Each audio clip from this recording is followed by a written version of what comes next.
Assalamualaikum warahmatullahi wabarakatuh. Alhamdulillah, selalu kita panjatkan puja dan puji kita kehadirat Allah Subhanahu wa taala.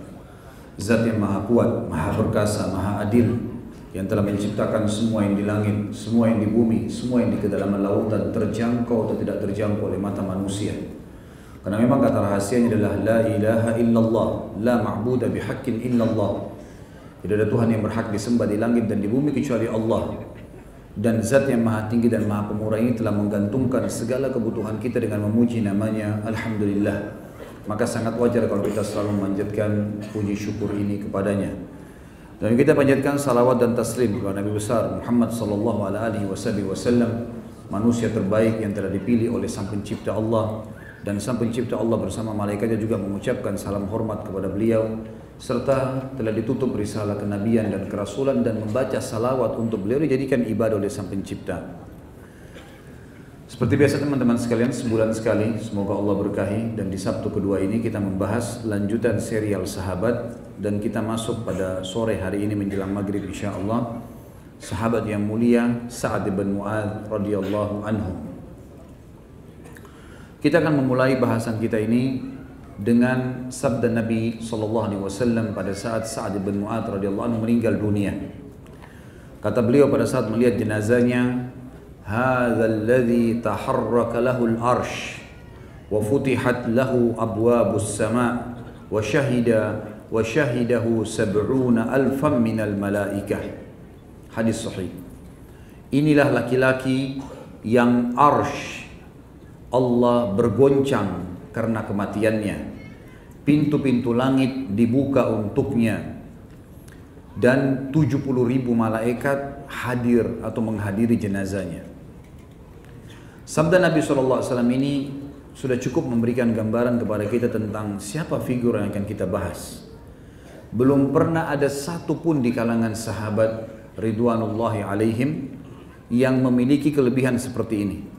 Pada saat meninggal, arsy-Nya Allah bergoncang dan juga seluruh pintu langit dibuka untuknya, serta dihadiri jenazahnya dengan 70,000 malaikat. Dan akan kita sebutkan nanti pada saat membahas kematiannya radhiyallahu anhu, gimana para sahabat merasa jenazahnya sangat ringan. Maka kata Nabi SAW, bagaimana tidak sementara para malaikat berlumba-lumba memikul jenazahnya radhiyallahu anhu. Dari sabda Nabi SAW ini teman-teman sekalian, kita seperti apa yang diucapkan oleh penulis sebenarnya di sini. Dia mengatakan betul-betul kita membahas sebuah atau seseorang yang tidak bisa lagi pena menulis tentang sejarahnya. Tidak bisa lagi kata-kata mengukir sejarah hidupnya. Manusia yang luar biasa. Arsy-Nya Allah bisa bergoncang dengan kematiannya. Sesuatu yang luar biasa. Kalimat ini bobotnya sangat berat kalau dalam bahasa Arab ya. Mungkin karena kita tidak terbiasa di Indonesia menggunakan bahasa-bahasa seperti ini sehingga kita tidak terlalu menganggapnya punya bobot. Tapi bagi orang Arab ada beberapa kalimat yang punya bobot tinggi. Seperti dibahasakan misalnya wa anta, sementara kamu itu adalah kamu. Maksudnya kamu ini siapa? Orang yang punya kelebihan yang sangat banyak. Mungkin dalam bahasa Indonesia tidak dipakai, tapi kalau orang Arab mengatakan pada temannya seperti ini berarti temannya itu luar biasa. Sama juga dengan kalimat-kalimat seperti ini, kalimat yang sangat tinggi sekali. Waktu dia meninggal, arsy-Nya Allah tergoncang, pintu-pintu langit dibuka, kemudian juga dihadiri oleh 70,000 malaikat jenazahnya. Belum lagi nanti akan banyak sekali yang kita sebutkan kelebihan-kelebihan radhiyallahu anhu, di mana kuburan tidak menjepit tubuhnya dan juga sapu tangannya lebih baik daripada dunia dan seluruh isinya nanti di surga. Baik, kita akan mulai teman-teman sekalian dengan sahabat yang mulia Sa'ad bin Mu'adz yang berasal dari suku Aus di Madinah, dan beliau adalah kepala suku Aus. Dan Aisyah radhiyallahu anha memuji, mengatakan thalathatun min banil Ash'al. Ash'al adalah istilah bagi suku Aus dan Khazraj, atau lebih dekat suku Aus sendiri. Karena yang kita sering baca dalam Al-Quran, Muhajirin wal Ansar. Kalimat muhajirin adalah istilah bagi sahabat yang hijrah dari Mekah, dan Ansar adalah yang bermukim di Madinah. Ini Ansar punya dua suku, induk, Aus dan Khazraj. Aus terkenal dengan keberaniannya dalam peperangan. Khazraj terkenal dengan pertaniannya. kehebatan mereka dalam mengelola perkebunan kurma dan seterusnya. Tapi yang jelas beliau ini adalah kepala suku Aus. Kata Aisyah radhiyallahu anha, 3 orang dari suku Aus ini la ahadan afdhala minhum, tidak ada orang yang mengalahkan mereka. Tentu informasi dari Aisyah radhiyallahu anha ini adalah dari Nabi SAW, karena Aisyah menyampaikan kepada umat tentang apa yang Nabi sampaikan kepada beliau dan beliau sampaikan kepada kita tentang kedudukan 3 orang ini. Sa'ad bin Mu'ad, yang paling pertama Sa'ad bin Mu'ad, yang kedua wa Usaid bin Hudhair, dan Usaid bin Hudhair, wa Abbad bin Bishr, dan Abbad bin Bishr. Dan ini bagi teman-teman yang pegang buku ada di halaman 134. Juga Ibnu Qayyim mengatakan, fil ansari Sa'ad bin Mu'ad bimanzilati Abu Bakar As-Siddiq fil muhajirin. Di kalangan Ansar di Madinah ada orang yang bernama Sa'ad bin Mu'ad, kedudukannya sama dengan Abu Bakar As-Siddiq dari kalangan muhajirin. Sabun nasu lahu la yadurru jihadu. Semua cacian orang terhadapnya tidak akan berpengaruh dan mengubah jihadnya di jalan Allah. La yadurru jihadu fi sabilillah wasyahadatu fi akhir hayatihi, dan juga mati syahid di akhir hidupnya. Maqdamullahi wa rasulih fauqa ridha makhluk, dan selalu mendahulukan Allah dan Rasulnya di atas ridha makhluk-makhluk. Hakama bihukmillahi min fauqi sab'as samawat, dan dialah satu-satunya hamba Allah yang telah berhukum, maksudnya dari kalangan selain nabi-nabi, yang telah berhukum sebuah hukum yang tepat seperti hukumnya Allah dari atas 7 lapis langit. Wa Jibril nazala liyukhbira am mautihi, dan begitu pula Jibril turun untuk memberitahukan kepada Nabi SAW tentang kematiannya. Walidha taharlaka lahul arsh, dan karena itulah arshnya Allah bergoncang karenanya.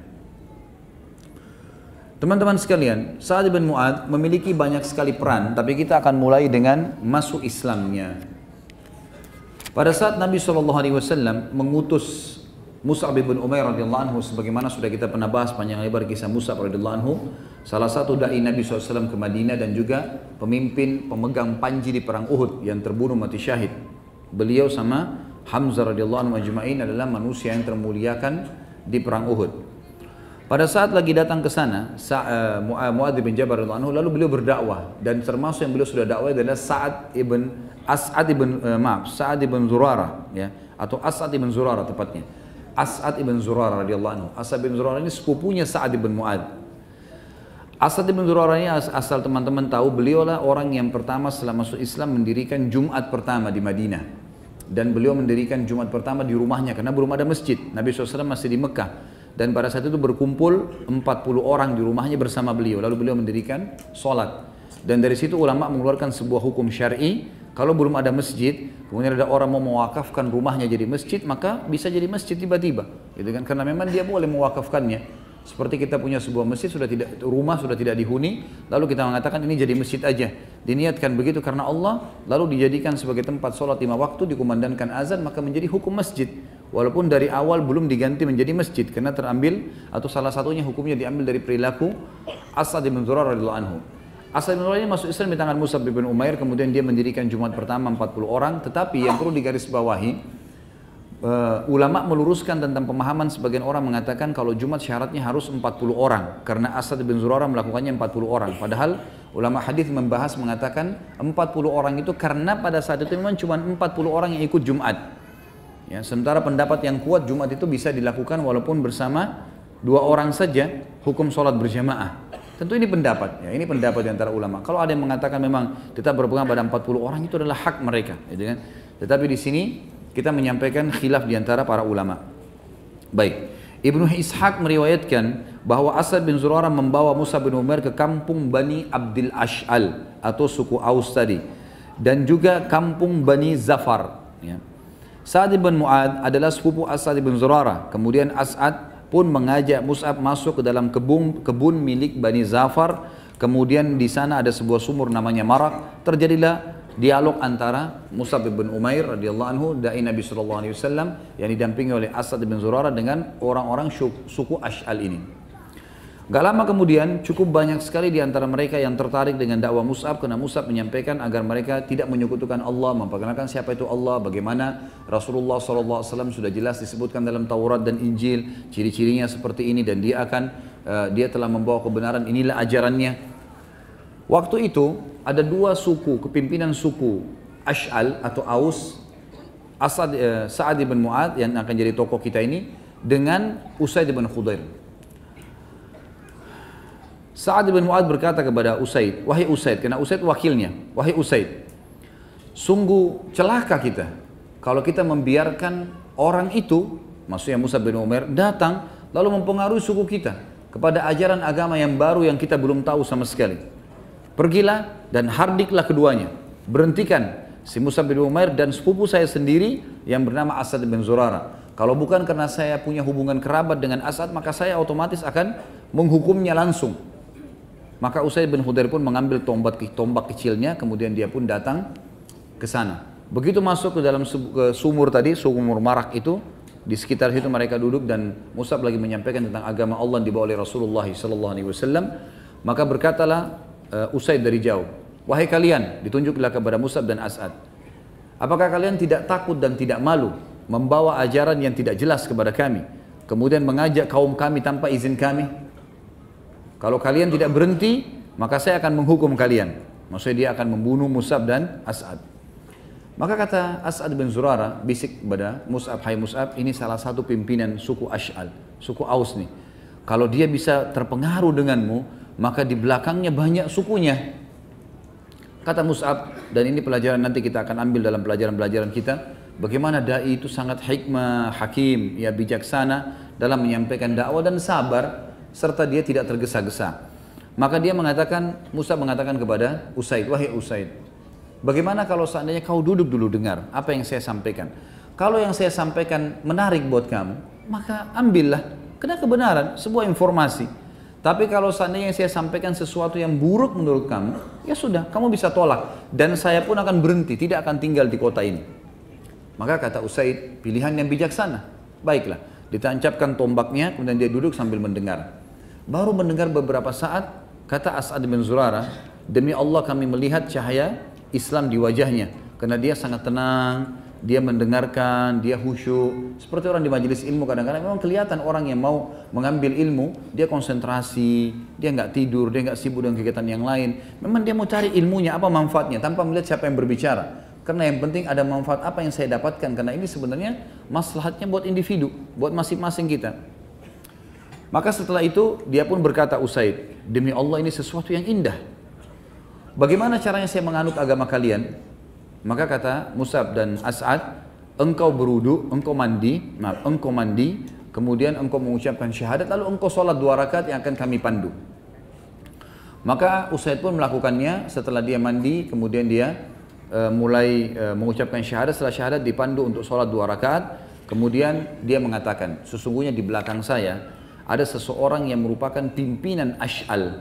Saya ini hanya wakilnya. Kalau dia berhasil kalian pengaruhi masuk ke agama Islam ini, maka pasti semua sukunya akan masuk Islam. Dan saya akan mengirim dia kepada kalian. Pergilah Usaid pulang, membawa tombaknya kembali. Gitu ya. Lalu dia kembali ke sukunya. Sudah ditunggu oleh Sa'ad bin Mu'ad. Waktu itu Sa'ad bin Mu'ad masih dalam keadaan kafir. Lalu dia mengatakan kepada sukunya, demi Allah Usaid kembali kepada kalian bukan seperti wajah pertama dia pergi. Tadinya dia emosi, sekarang malah kenapa kelihatan kok sangat tenang gitu. Kemungkinan besar kata ulama menanggapi riwayat ini mengatakan sudah ada cahaya Islam. Karena orang kalau sudah syahadat walaupun berkulit hitam, ada cahaya keimanan, ada cahaya keislaman. Maka dia pun berkata, kata kata Sa'ad bin Mu'ad, hai Usaid, demi Allah kau telah kembali dengan wajah bukan seperti kau pergi. Ada apa sebenarnya? Apa kau sudah menghardik keduanya? Kata Usaid, iya. Saya sudah menghardik keduanya, gitu. Saya sudah mengingatkan, tapi saya disuruh duduk untuk mendengar. Maka saya pun duduk mendengar dan saya melihat tidak ada bahaya dari keduanya. Hanya saja yang kamu harus tahu, selain kamu yang tidak menyukai mereka, ada Bani Harithah, ada satu suku lagi. Memang suku ini saingannya suku Ash'al, gitu kan. Mereka dari luar kota Madinah. Kemungkinan mereka akan datang dan membunuh As'ad ibn Zurara sepupumu karena dianggap membawa ajaran baru sebagaimana kau sangka. Kalau kau tidak membelahnya, maka dipastikan nanti mereka akan membunuhnya. Maka Sa'ad bin Mu'adz radhiyallahu anhu mengambil tombak di tangan Usaid lalu kemudian menuju ke sumur Marak tadi. Waktu tiba di sana tidak ada suku Harithah, gitu kan? Cuma memang sebuah informasi suku Harithah akan datang. Usaid tidak berbohong. Memang suku Harithah yang terkenal mau menghardik Asad bin Zurarah kenapa membawa masuk ke Madinah Mus'ab bin Umair. Ringkas cerita teman-teman sekalian, datanglah ke sana lalu setelah dia lihat tidak ada apa-apa, Sa'ad bin Mu'adz melihat tidak ada apa-apa, maka Sa'ad bin Mu'adz mengetahui kalau wakilnya tadi si Usaid hanya mau dia datang. Lalu dia pun menghardik mengatakan, kalian berdua berhentilah menyampaikan ajaran yang tidak kami ketahui dan jangan pengaruhi orang. Kalau tidak saya akan menghukum kalian berdua. Lalu Asad bin Zurarah membisikkan mengatakan, inilah yang dimaksud oleh Usaid, kepala suku Ash'al. Kalau dia masuk Islam tanganmu hai Mus'ab, maka pasti sukunya semua akan masuk Islam. Maka Mus'ab mengatakan, wahai ya Sa'ad, bagaimana kalau seandainya engkau memuliakan majlis kami dengan duduk, kemudian engkau dengarkan, kalau yang kami sampaikan baik menurut kamu, terimalah, karena ini sebuah informasi dan kau tidak rugi apa-apa. Tapi kalau sesuatu yang ini yang kami sampaikan adalah buruk bagi kamu, maka berhentilah, ya, kami akan berhenti dan kami akan keluar dari kota kamu ini. Maka kata Sa'ad, sungguh pendapat yang bijaksana. Baiklah, ditancapkan tombaknya lalu dia dengar. Sama kejadian sama Usaid tadi. Baru beberapa saat saja dia duduk, kata Asad bin Zurarah, demi Allah kami melihat keislaman di wajahnya. Lalu dia pun bertanya bagaimana caranya untuk menganut agama ini. Maka dipandulah oleh Mus'ab dan Asad mengatakan, engkau mandi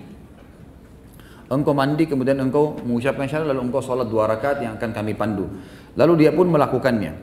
Setelah selesai, maka Sa'ad radhiyallahu anhu tidak pakai tunggu, dia lalu kemudian kembali ke sukunya, lalu dia bertanya kepada sukunya berkata, wahai Bani Abdil Ash'al, apakah kalian mengetahui apa yang kalian ketahui tentang diriku? Mereka menjawab, engkau adalah sayyid atau pemimpin kami. Engkau orang yang paling kuat silaturahimnya, paling baik pendapatnya, paling berkah jiwanya di antara kami. Orang yang paling baik, orang yang paling sempurna, pokoknya kamu pimpinan kami. Kata Sa'ad, sesungguhnya perkataan kalian semua, laki-laki dan perempuan adalah haram atasku hingga kalian semua beriman kepada Allah dan Rasulnya. Dan ini adalah sebuah fadilah yang sangat besar. Bagaimana seorang muslim tidak menunda untuk berdakwah, dan ini juga akan menjadi manaqibnya Sa'ad radhiyallahu anhu. Begitu beliau syahadat, beliau tahu kebenaran, maka beliau langsung menerima dan langsung mempraktikkan. Dan beliau mengatakan tadi kalimat ini bobotnya berat, maksudnya punya bobot yang sangat baik di kalangan orang-orang Arab. Wajahku dan wajah kalian haram, atau perkataanku dan perkataan kalian haram sampai kalian melakukan begini dan begitu. Makanya kata Sa'ad bin Anhu, perkataan kalian laki-laki dan perempuan haram, tidak boleh bicara sama saya sampai kalian semua beriman pada Allah dan Rasulnya. Maka dalam riwayat ini dikatakan, kata Sa'ad, Mus'ab bin Umair radhiyallahu anhu dan Asad bin Zurarah berkata, demi Allah sore tidak datang di perkampungan Bani Ash'al kecuali semua orang baik laki-laki maupun wanita telah masuk Islam, sehingga tidak ada satu perkampungan dari perkampungan orang-orang Ansar kecuali di sana sudah ada laki-laki dan perempuan yang beriman. Dan ini disebutkan dari halaman 134, kisahnya panjang lebar, sampai halaman 137 tentang bagaimana masuk Islamnya Sa'ad ibn Mu'adz radhiyallahu anhu. Semenjak masuk Islam, Sa'ad pun terlihat beliau selalu berbahagia dan selalu hadir di samping Nabi SAW, dan beliau selalu saja berusaha untuk mengambil ilmu, petunjuk dan juga akhlaknya. Dan beliau mencintai Nabi SAW di atas segala-galanya, karena beliau telah berikrar di hadapan Nabi SAW akan mengorbankan seluruh hartanya dan juga keluarganya, bahkan sukunya, untuk membela Nabi SAW. Sekarang kita masuk teman-teman sekalian ke manaqib, kelebihannya Sa'ad bin Mu'adz radhiyallahu anhu. Dan ini juga kita akan diberatkan ke beberapa poin saja, tapi garis-garis induknya. Yang pertama tentu pujian Nabi SAW tadi tentang Sa'ad, masalah keimanannya, bagaimana arsy-Nya Allah goncang, dan nanti akan kita bahas masalah arsy goncang itu. Pendapat Imam Nawawi tentang menukil beberapa pendapat ulama apa yang dimaksud dengan tergoncang arsy-Nya Allah. Kemudian juga dibukakan baginya pintu-pintu langit, artinya ruhnya langsung diterima oleh Allah, dan juga dihadiri jenazahnya dengan 10.000 atau 70.000 malaikat. Kemudian yang kedua manaqibnya adalah selain pujian Nabi SAW untuknya, maka perkataan yang sangat luar biasa pada saat akan terjadi perang Badar. Jadi perang Badar teman-teman terjadi di tahun 2 Hijriah.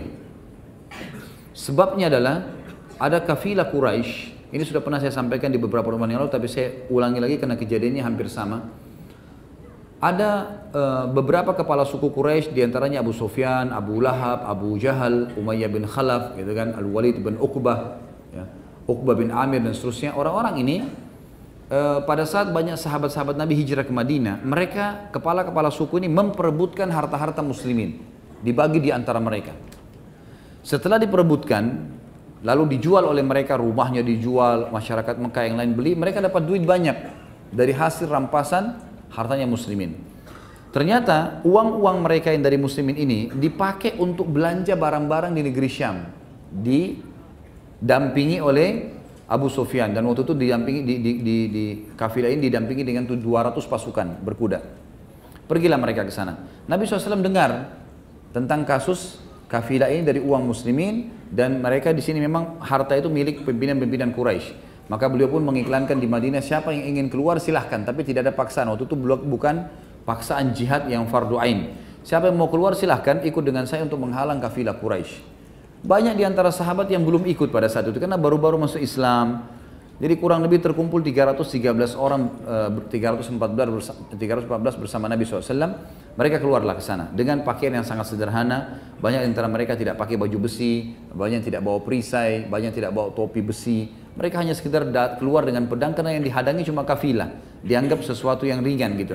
Karena 200 orang yang jaga, sementara pasukan muslimin 314 orang, gitu kan? Apalagi dipimpin oleh Nabi SAW, keluarlah mereka.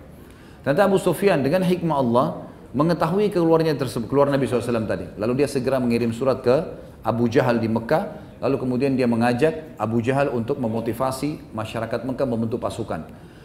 Semua kepala suku memotivasi sukunya, akhirnya terbentuklah pasukan kurang lebih 1000 orang pada saat itu, 1000 orang.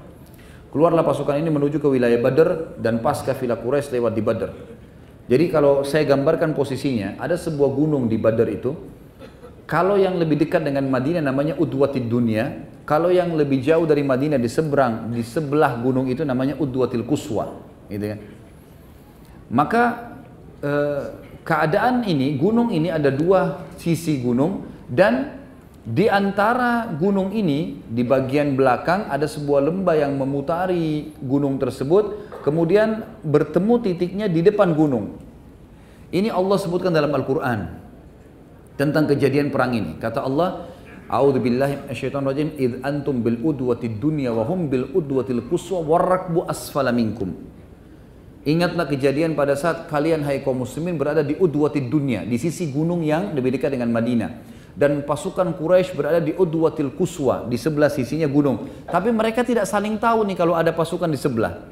Warrakbu asfala minkum, maksudnya kafilah yang dipimpin Abu Sufyan itu melewati lembah yang dekat dengan kalian, tapi tidak ada yang saling ketemu. Pasukan Quraisy tidak tahu kalau kafilah Abu Sufyan lewat di dekatnya, ya, lembah. Mereka juga tidak tahu ada pasukan muslimin tidak tahu kalau di sebelah ada pasukan Quraisy, tidak tahu juga kalau kafilah Abu Sufyan lewat di situ. Dan Abu Sufyan tidak tahu kalau dua pasukannya sudah ada di posisi situ. Dan kata para ulama tafsir, memang betul-betul perang Badar Allah Subhanahu wa taala punya campur tangan di situ untuk menjadikan perang itu terjadi.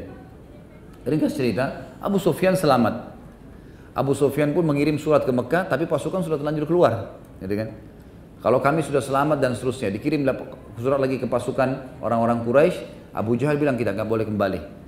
Walaupun kafilah sudah selamat, kita sudah sampai di sini, sudah dekat nih. Kita harus serang Madinah.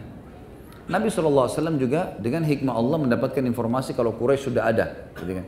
Terjadilah beberapa kasus waktu pada saat itu yang saya tidak jelaskan sekarang tentang perang Badar, cukup panjang. Antum bisa ikutin di ceramah tentang Sirah Nabawiyah perang Badar, bagaimana Abu Sufyan bisa tahu kalau ada pasukan muslimin kena dari kotoran untah mereka. Karena satu-satunya masyarakat Arab pada saat itu yang memberikan makan unta mereka kurma hanya penduduk Madinah, gitu kan? Karena kurma dianggap makanan mahal pada saat itu dan makanan kelasnya banyak dan memang makanan yang favorit. Ya. Mereka tidak berikan makanan itu kepada hewan mereka, tapi orang Madinah karena banyak sekali kebun kurmanya, jadi mereka memberikan kurma makanan unta mereka. Nah di kotorannya unta itu keluar biji-biji kurma. Abu Sufyan pada saat itu waktu dia mau menyisir lokasi di sekitar situ, dia menemukan ada kotoran-kotoran unta yang di sekitar gunung itu. Dan ditemukan kotoran unta itu pada saat dikorek-korek sama dia, keluar ada biji-biji kurma. Maka dari situ dia tahu kalau ini adalah unta pasukan muslimin, gitu kan. Dia pun akhirnya berjaga-jaga, si Abu Jahal ini yang keluar, Abu Sufyan sudah selamat tadi, Abu Jahal yang keluar, kemudian Abu Jahal pun ya memberitahukan pasukannya kalau di sini sudah ada muslimin. Nabi SAW juga dapat wahyu kalau memang sudah ada pasukan Quraisy di sebelah, lalu Nabi SAW kumpul dengan para sahabat. Ini sekarang keluar kita targetnya kan kafilah. Kafilah Allah beritakan sudah selamat. Kalau kita kejar sudah jauh, nggak keburu. Mereka sampai ke Mekah kita belum sempat mengejarnya. Kemudian pasukan Quraisy keluar 1000 orang. Sudah ada di sebelah gunung kita nih, sebelah kita. Kita kalau naik gunung ini nengok ke belakang, sebelah sudah kelihatan. Artinya kita juga tinggal mutar, kita sudah bisa perang sama mereka. Allah memberikan pilihan pada kalian. Bagaimana? Berikan pendapat kalian. Maka pada saat Nabi SAW menyampaikan masalah itu, berdirilah Abu Bakar radhiyallahu anhu mengatakan, ya Rasulullah, kami ini beriman kepada Anda dalam segala hal, suka dan duka. Maka bawalah kami kemana saja. Anda mau kami berperang, kami ikut. Kejar kafilah, kami ikut. Lawan pasukan Quraisy, kami ikut. Pulang ke Madinah, kami ikut. Bebas. Maka Nabi SAW mengatakan terima kasih kepada Abu Bakar. Lalu Abu Bakar disuruh duduk.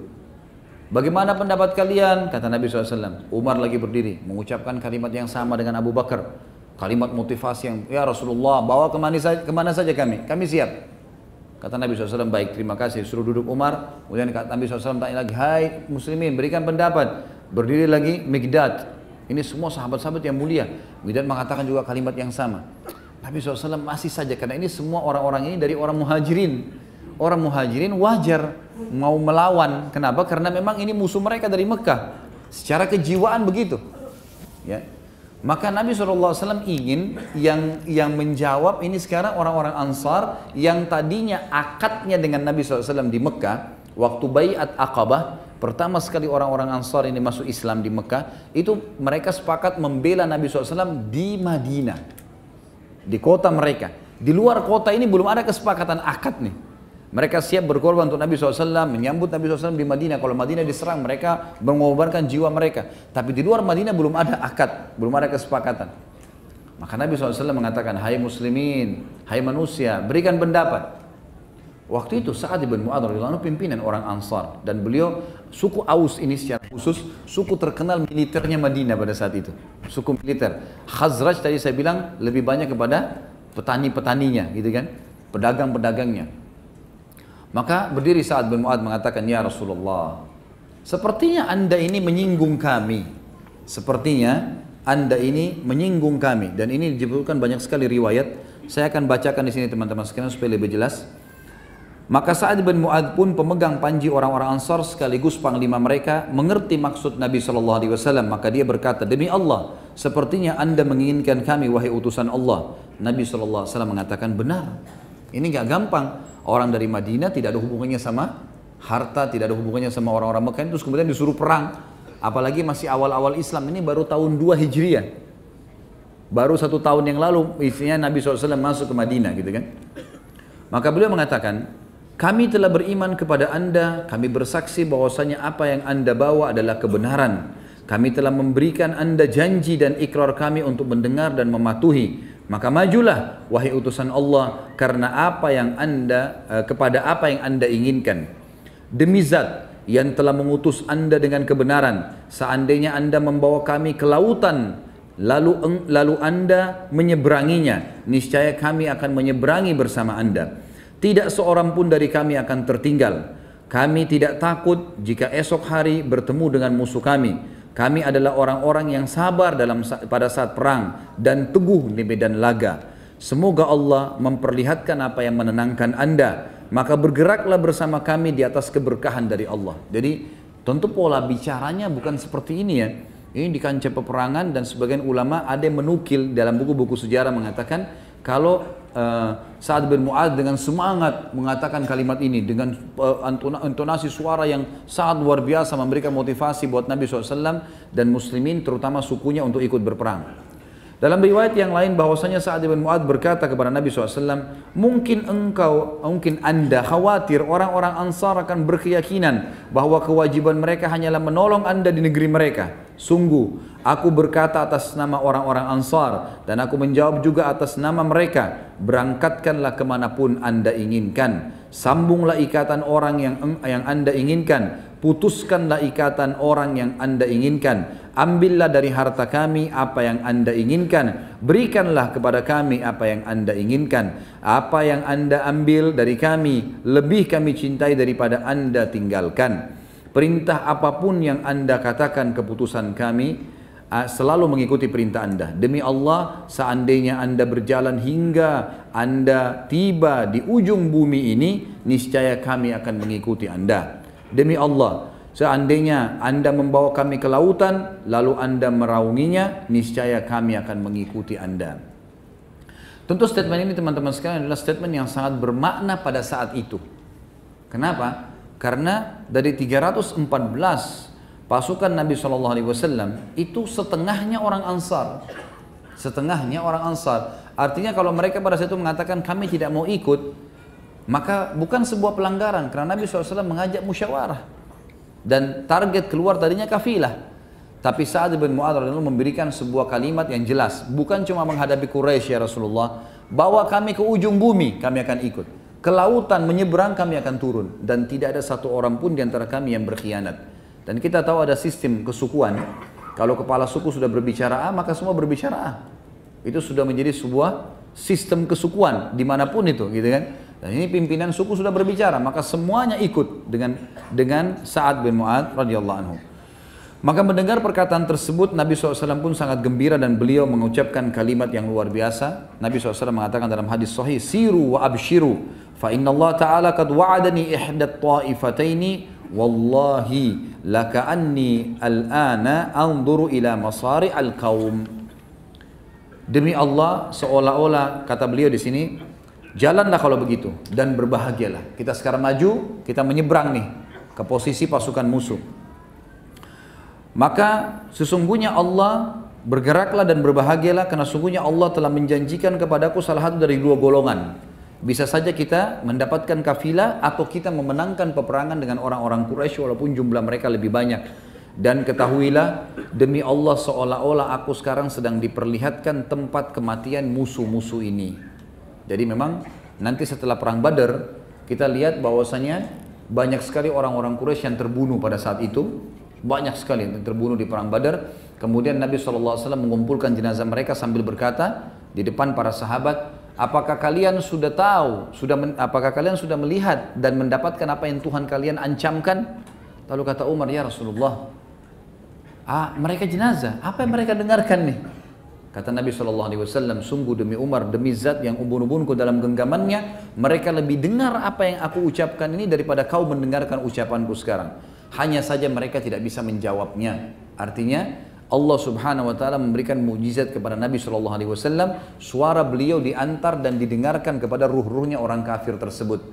Dan Nabi SAW mengatakan, ketahuilah kepada orang-orang jenazahnya orang-orang kafir, sesungguhnya aku telah mendapatkan apa yang Tuhanku janjikan. Artinya Allah berikan kemenangan. Tapi saksi bahasan kita di sini, kita tidak bicara masalah kiprah peperangan karena tidak dinukil dalam buku kita dan buku-buku yang lain tentang pengaruh atau peperangan secara khusus Sa'ad bin Mu'adz di kancah peperangan. Tapi kalau masih ingat, tentu banyak sekali di antara suku-suku beliau yang berpengaruh sekali dalam peperangan. Seperti di perang Badar yang menyebabkan Abu Jahal terbunuh adalah dua orang anaknya Afra, gitu kan? Mu'adz dan Mu'awwidh radhiyallahu anhu ajma'in. Ini dari suku Ash'al memang. Setelah mendengarkan motivasi dari Sa'ad bin Mu'adz akan mendukung peperangan, maka kedua anak muda ini pun segera maju ke depan dan mengatakan kepada Nabi SAW, Anda sudah mendengarkan apa yang dikatakan oleh kepala suku kami, maka kami akan ikut bersama Anda. Lalu Nabi SAW pun menggerakkan pasukan. Dan pada saat terjadi peperangan atau terjadi kecamuk peperangan, maka Mu'adz dengan Mu'awwidh ini yang mengatakan kepada Abdurrahman bin Auf, saya pernah sampaikan kisah ini di kisah Abdurrahman bin Auf, wahai paman, mana Abu Jahal? Ditanya, kenapa kalian tanya? Karena dia dulu paling banyak menyakiti Nabi SAW. Kami ingin membunuhnya. Yang satu mengatakan saya ingin membunuhnya, yang satu juga mengatakan saya ingin Mu'adz dan Mu'awwidh. Lalu dua-duanya lalu menyerang Abu Jahal pada saat itu. Dan ini dari suku Ash'al itu sendiri. Baik, selanjutnya Perkataan di Badar ini juga dinukil oleh para ulama dan dalam buku kita juga ini dinukil tentang bagaimana prinsip dasar dan perkataan yang sangat kokoh dari Sa'ad bin Mu'adz radhiyallahu anhu dalam mempertahankan agama Allah. Di antaranya terjadi pada saat kisah dengan suku Ghatafan, ya, suku Ghatafan yang bergabung di perang Ahzab. Itu bisa dilihat di halaman 140 sampai 151. Tentu ini panjang, tapi saya akan bahasakan, sampaikan kepada anda, kepada antum insyaallah. Baik, ada dua suku Yahudi di Khaybar namanya Qainuqa dan Nadhir. Dua suku ini berusaha untuk memotivasi orang-orang Arab. Ada lebih dari 20 suku Arab pada saat itu untuk memerangi Madinah. Berhasil mereka dan mereka menunjuk Quraisy untuk jadi pemimpin dan Abu Sufyan jadi pimpinannya. Terjadilah perang Ahzab namanya. Surah nomor 33 dalam Al-Quran. Ahzab jamak daripada hizb yang berarti kelompok-kelompok gitu kan. Salah satu dari 20 suku Arab yang bergabung ada satu suku namanya Ghatafan. Ghatafan ini suku dipimpin oleh orang yang sangat bodoh. Sampai kata Nabi SAW, pimpinan mereka ini adalah orang yang sangat bodoh. Ya. Orang yang sangat bodoh tapi dia selalu dipatuhi. Dan suku ini dipimpin oleh Uyainah bin Hasan namanya. Uyainah bin Hasan dan Al-Harith bin Auf. Uyainah ini orangnya bodoh sekali. Sampai kata Nabi SAW, Ghabiyu muta'. Ghabi ini orang yang bodoh sekali tapi selalu dipatuhi. Yang akan mengangkat 10.000 pedang di belakangnya. Waktu bergabung dengan pasukan Ahzab, Ghatafan ini mendominasi. Dari 10.000 pasukan yang bergabung di Ahzab, 4.000 dari Ghatafan. Suku-suku lain ini 20 suku ini semuanya terpecah di 6.000-nya. Jadi mereka sangat besar. Maka Nabi SAW mengirim informasi di malam hari. Ada sahabat yang turun dari Khandak, dari parit, kemudian mendatangi suku Ghatafan ini diam-diam. Lalu menemui Uyainah bin Hasan dan juga tadi salah satunya Al-Harith bin Auf. Lalu dia mengatakan Rasulullah SAW ingin bertemu kalian, mau negosiasi, mau ketemu nggak? Oke mau, baik. Diturunkanlah tangga, pada saat itu dibuat dari tali. Kemudian mereka turun malam hari, mengindap-ngindap, kemudian sampai masuk ke Madinah. Lalu Nabi SAW temui mereka. Nabi SAW negosiasi. Kata Nabi SAW, di depan dua orang pimpinan Ansar, Sa'ad ibn Mu'adz yang pimpinan Aus ini, dan ada Sa'ad ibn Ubadah. Ini pimpinan suku Khazraj. Orang-orang tadi perkebunan, orang-orang perkebunan ini pimpinannya. Dua-duanya. Lalu kata Nabi SAW, wahai Uyainah, pulanglah, bawa pasukanmu yang 4.000 itu, tidak usah ikut-ikutan menyerang Madinah, dan kami akan memberikan untukmu sepertiga dari hasil Madinah. Hasil Madinah kami berikan kepada kamu, sepertiganya. Kalau kami panen kurma, kami akan berikan kepada kamu. Peternakannya juga begitu, sepertiganya. Negosiasi, gitu kan? Silakan kamu ambil, tapi syaratnya kamu bubar, jangan ikut di sini. Pada saat itu Uyainah, karena dia orangnya sangat tamak, dia mengatakan tidak, saya nggak mau. Saya akan bergabung dengan pasukan Quraisy. Gitu. Saya akan merebut Madinah. Kamu tidak punya kekuatan. Nabi SAW sempat mengatakan, bagaimana kalau setengah Madinah? Setengah Madinah kau ambil, gitu kan? Yang penting kamu bubar. Dia bilang tidak, saya nggak mau, gitu kan? Kalaupun saya mau ambil, maka saya akan ambil seluruh hasil Madinah. Maka Nabi SAW pada saat itu merasa orang ini luar biasa tamaknya. Beliau pun menghadap kepada Sa'ad ibn Mu'adz dan Sa'ad ibn Ubadah, dua-dua orang ini, dua pimpinan Ansar ini. Bagaimana pendapat kalian? Sa'ad ibn Ubadah tahu kalau pimpinan perang di Madinah adalah Sa'ad ibn Mu'adz. Jadi dia tidak bicara, dia kepala suku Khazraj, banyak petani, pengebun gitu kan. Lalu dia bilang, silakan Sa'ad ibn Mu'adz sampaikan. Maka beliau pun berkata pada saat itu, Sa'ad ibn Mu'adz berkata, wahai Rasulullah, dulu, maksudnya sebelum masuk Islam, suku Ghatafan ini sama-sama kami dalam kemusyrikan. Depannya Uyainah dan Al-Harith, dua-dua pimpinannya. Ini dua orang ini, dan sukunya dulu Ghatafan ini, dulu sama-sama kami di masa jahiliyah.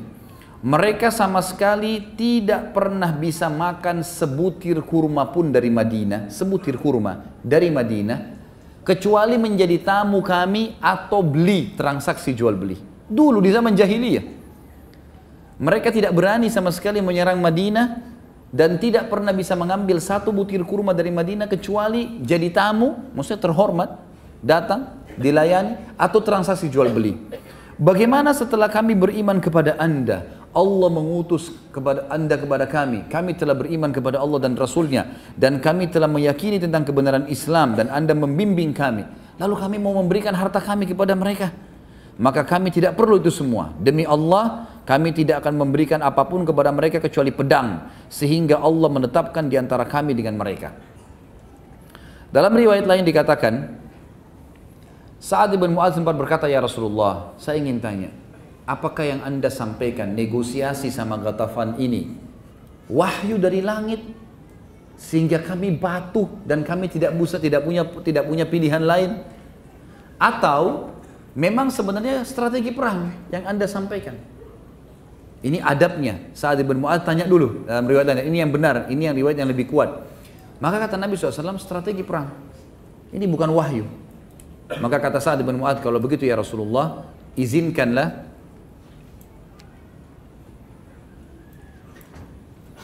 jemaah ikhwan tolong maju, merapat. Ada penyampaian dari panitia. Tolong merapat. Lebih rapat tolong. Karena di belakang sudah penuh, silakan ke depan dulu. Ya, bisa merapat ke kiri kanan. Dan di daerah gorden, pemisah hijabnya jangan disandarin kalau ada yang sampai ke sana. Jangan sampai gordennya jatuh ke tempat akhwatnya. Baik, merapat. Jazakumullah khair.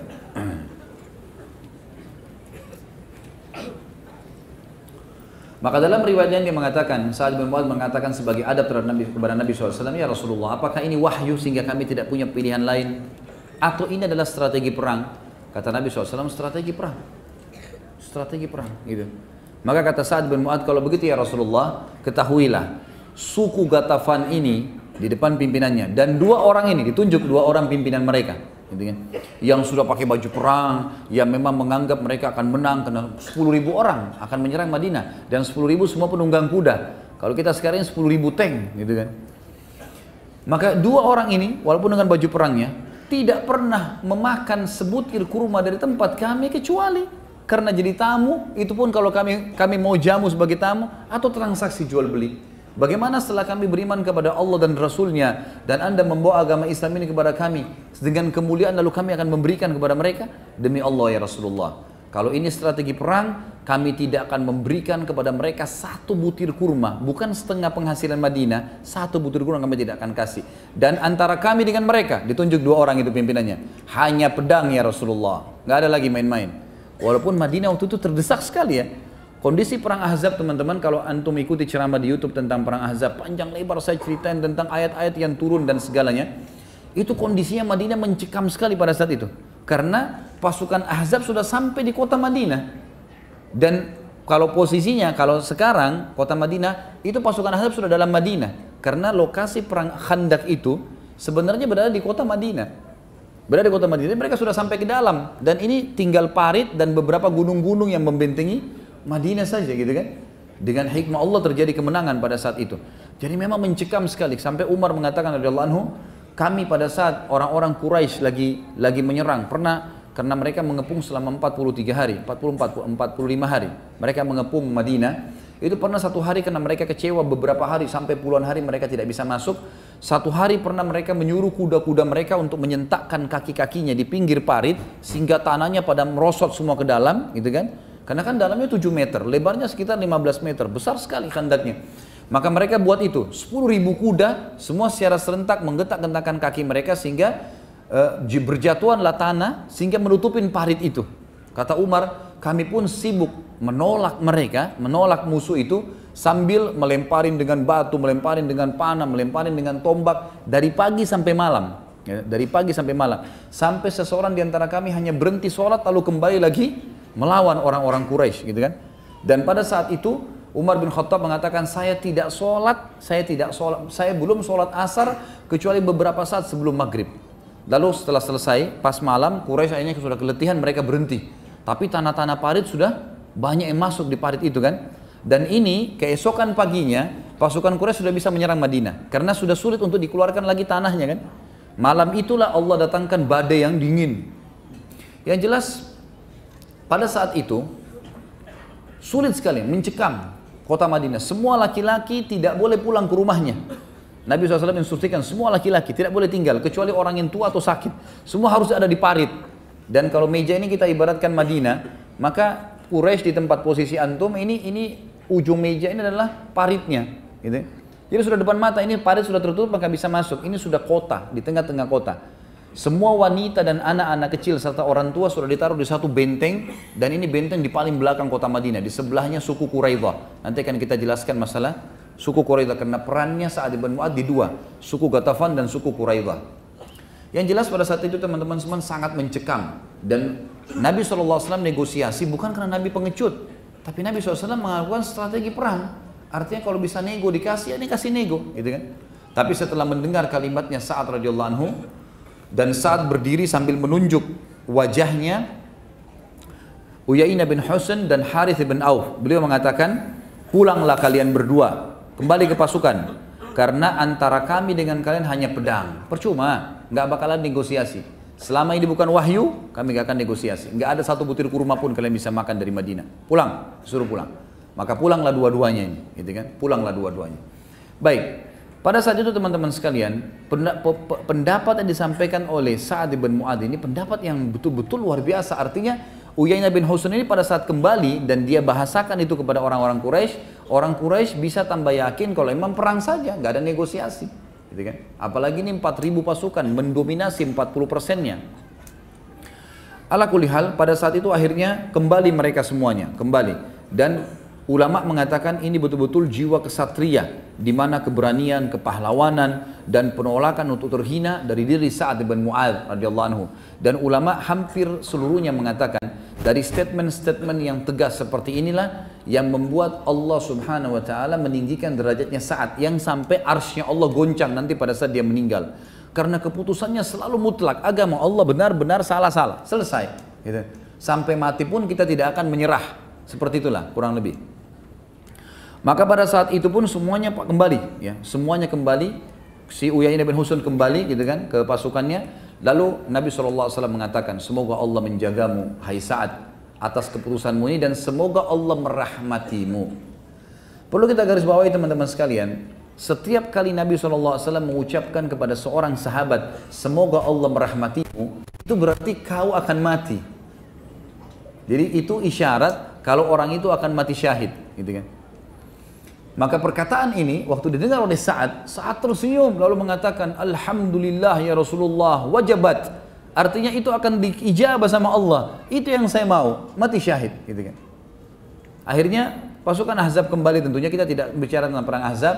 Dan pada saat itu ada satu namanya Naim bin Mas'ud yang akhirnya malam itu juga waktu Quraisy sudah berhasil menjatuhkan tanah-tanahnya, waktu Ghatafan kembali kan, Ghatafan kembali ini orang-orang Quraisy akhirnya mulai melakukan itu. Ternyata pengaruh mungkin dari Ghatafan ini yang dipermalukan tadi, akhirnya mereka gerakkan Quraisy mulai menyerang dengan kaki-kaki kuda mereka keesokan paginya.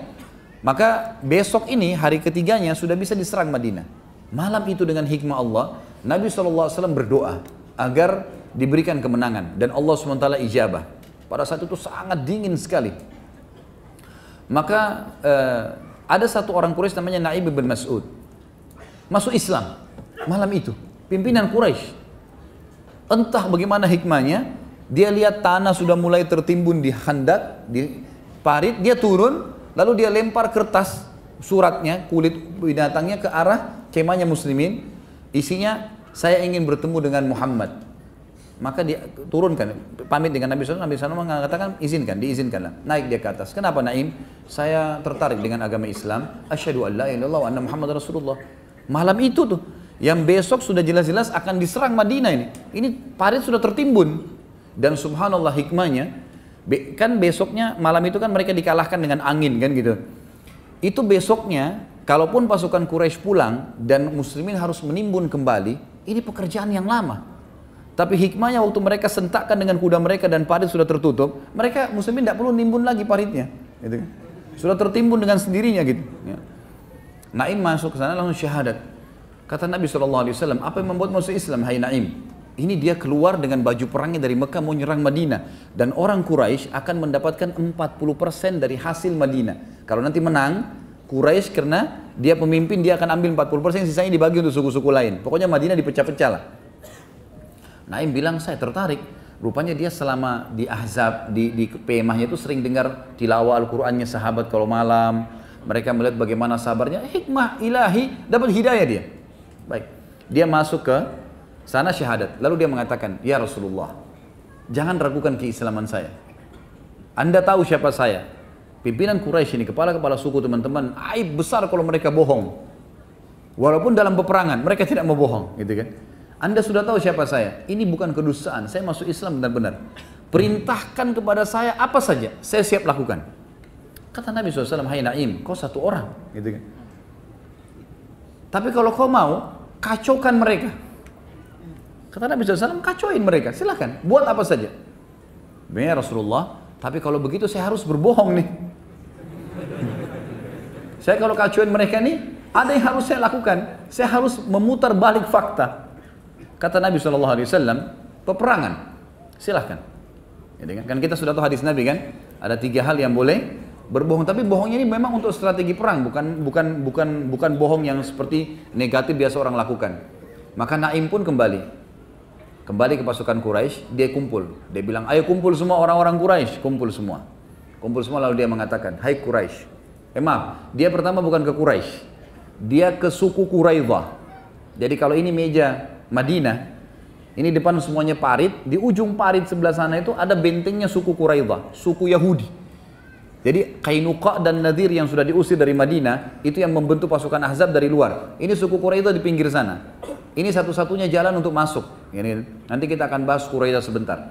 Yang jelas teman-teman sekalian, Quraidah ini pintu masuk. Dan besok Quraisy sudah sepakat, ini pasukan lewat parit, ada juga yang lewat bentengnya Quraidah untuk masuk ke Madinah. Jadi besok ini sudah kemenangan. Gitu kan? Yang terjadi, Naim datang ke Quraidah. Lalu teriak dari depan, saya mau ketemu pimpinan kalian. Mereka lihat Naim. Naim ini orang nomor 2 setelah Abu Sufyan. Jadi Abu Sufyan mati, Naim ini yang pegang pimpinan, gitu kan? Maka si Naim ini kemudian bilang, ketemu sama orang-orang Quraidah. Apakah kalian berpikir, perlu kalian tahu, orang-orang Quraisy ini sudah jenuh. 40 hari lebih tidak pernah berhasil menembus Madinah, gitu kan? Melalui kalian pun besok mungkin bisa berhasil, mungkin tidak. Tapi ketahuilah, kalau Quraisy sempat pulang ke Mekah, pasukan Ahzab bubar, kalian akan habis dibantai sama muslimin. Karena kalian berkhianat. Karena Quraisy ini punya akad, kesepakatan dengan Nabi membela Madinah, tidak akan berkhianat. Karena 2 suku teman mereka, Qainuqa dan Nadir, sudah diusir dari Madinah karena berkhianat, kan gitu. Maka kata Naim, kalau kami pulang semua ini, kalian akan habis dibantai oleh muslimin, gitu. Ini bahaya, kalian tidak akan bisa membela diri. Betul juga, apa saran kamu? Kata orang-orang Quraisy, apa saran kamu? Dia bilang, saran saya, ambil 10 orang Quraisy, minta pimpinan mereka bergabung di pasukan kalian untuk nyerang besok. Supaya kalau Quraisy lari, mereka tidak berani lari karena ada 10 pimpinannya di sini. Kata orang-orang Quraisy, benar juga, baiklah kalau gitu, kita akan lakukan. Naim bilang, baik, saya pamit. Dia keluar, dia nggak nunggu nih. Dia keluar, dia kembali ke pasukan Ahzab, ketemu Abu Sufyan. Ada berita penting, ayo kumpul semua. Kumpul semua, lalu kata Naim, bagaimana kedudukan saya di sisi kalian? Oh, kau pimpinan kami, kamu begini, kamu begitu. Siapa yang tidak percaya? Kalian tahu kan bagaimana musuhnya saya sama Muhammad? Oh iya, ini orang paling musuh, gitu kan? Keluar dari Mekah mau berperang, baiklah, saya akan bawa berita gembira. Ketahuilah, Quraidah telah berkhianat. Mereka mau memperbaharui akadnya dengan Muhammad. Karena mereka takut kalau kalian pergi, mereka akan dibantai. Sebagai bukti, mereka sebentar lagi akan datang meminta dari kalian 10 orang pimpinan kalian yang ikut dengan mereka, yang untuk mereka jadikan tumbal, serahkan ke kaum muslimin. Maka Abu Sufyan jeli. Abu Sufyan bilang begini, sebentar dulu Naim, saya akan ke Quraidah, pastikan. Dia jeli, dia nggak mau langsung percaya. Baiklah, kata Naim, silahkan. Pergilah ke sana, pamit, ketemu. Begitu ketemu, si Quraidah sudah terpengaruh dengan perkataan Naim. Abu Sufyan juga sudah terpengaruh, cuma ini mempertemukan saya. Dengan hikmah Allah, si Abu Sufyan bilang, besok kita akan nyerang ya. Ingat, pintu gerbang kalian jangan ditahan. kita udah akan kirim pasukan masuk ke sini. Kami juga dari parit gitu kan. Orang-orang Quraisy bilang, sebentar dulu. Kalau kami dari dalam benteng kami gampang, kami mudah tinggal keluar buka benteng bisa nyerang. Tapi harus ada dari pasukan kalian yang ikut. Kirimlah kepada kami 10 orang pimpinan kalian yang bergabung di sini, gitu kan. Abu Sufyan bilang, berarti Naim benar nih. Kembali dia, Abu Sufyan kembali. Malam ini bubar, pulang semua, gitu kan. Nggak ada peperangan besok. Quraisy sudah berkhianat, berarti kita cuma lewat parit, gitu kan. Lewat sana nggak bisa, padahal ini memang jembatan langsung masuk ke dalam Madinah kan. Waktu itu pun akhirnya berkumpul dan semua orang sudah bicara, pulang, orang semua berbulan. Ternyata memang orang-orang Quraisy ini sudah sumpah 45 hari menghubungkan. Pada saat Abu Sufyan bilang bubar semua, semuanya bubar, gitu kan. Waktu mereka lagi kemas-kemas, Allah datangkan badai angin yang kencang, sangat dingin, membongkar semua kemah-kemah mereka, hewan-hewan mereka terbongkar, gitu kan. Akhirnya terbongkarlah, mereka pulang semuanya. Waktu mereka pulang, mereka balik semuanya, maka Quraidah pun akhirnya terpengaruh dengan perkataan tadi, kayaknya betul nih. Kita akhirnya sekarang sudah menghadapi muslimin, gitu kan. Keputusannya ada sebentar. Nah, keputusan Quraidah ada di tangan Sa'ad bin Mu'adz. Kita akan jelaskan sebentar, gitu kan. Tapi akhirnya tidak jadi perang Ahzab dan berawal dari masalah tadi kasus Naim bin Ghatafan yang ditolak oleh Sa'ad bin Mu'adz, kemudian terjadilah kasus Naim bin Mas'ud radhiyallahu anhu ajma'in. Baik. Ini yang disebutkan dalam buku kita, tapi sebagian besar kisahnya saya tambahkan supaya lebih jelas. Kemudian juga ada peran yang sangat besar dalam mengambil keputusan untuk suku Quraidah tadi. Suku Quraidah ini teman-teman sekalian, waktu Ahzab sudah bubar semua, sudah selesai peperangan. Mereka punya 700 personil perang. Ini semua prajurit pilihan, 700 orang.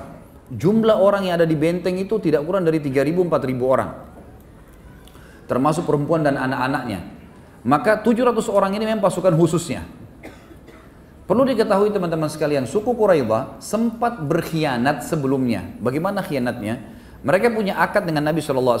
Waktu suku Qainuqa dan Nadir diusir dari Madinah, maka mereka tulis akad, mereka tidak akan ikut-ikutan lagi, mereka tidak akan memerangi muslimin, mereka tidak akan berkhianat, mereka tidak akan membiarkan pasukan musuh masuk dan seterusnya.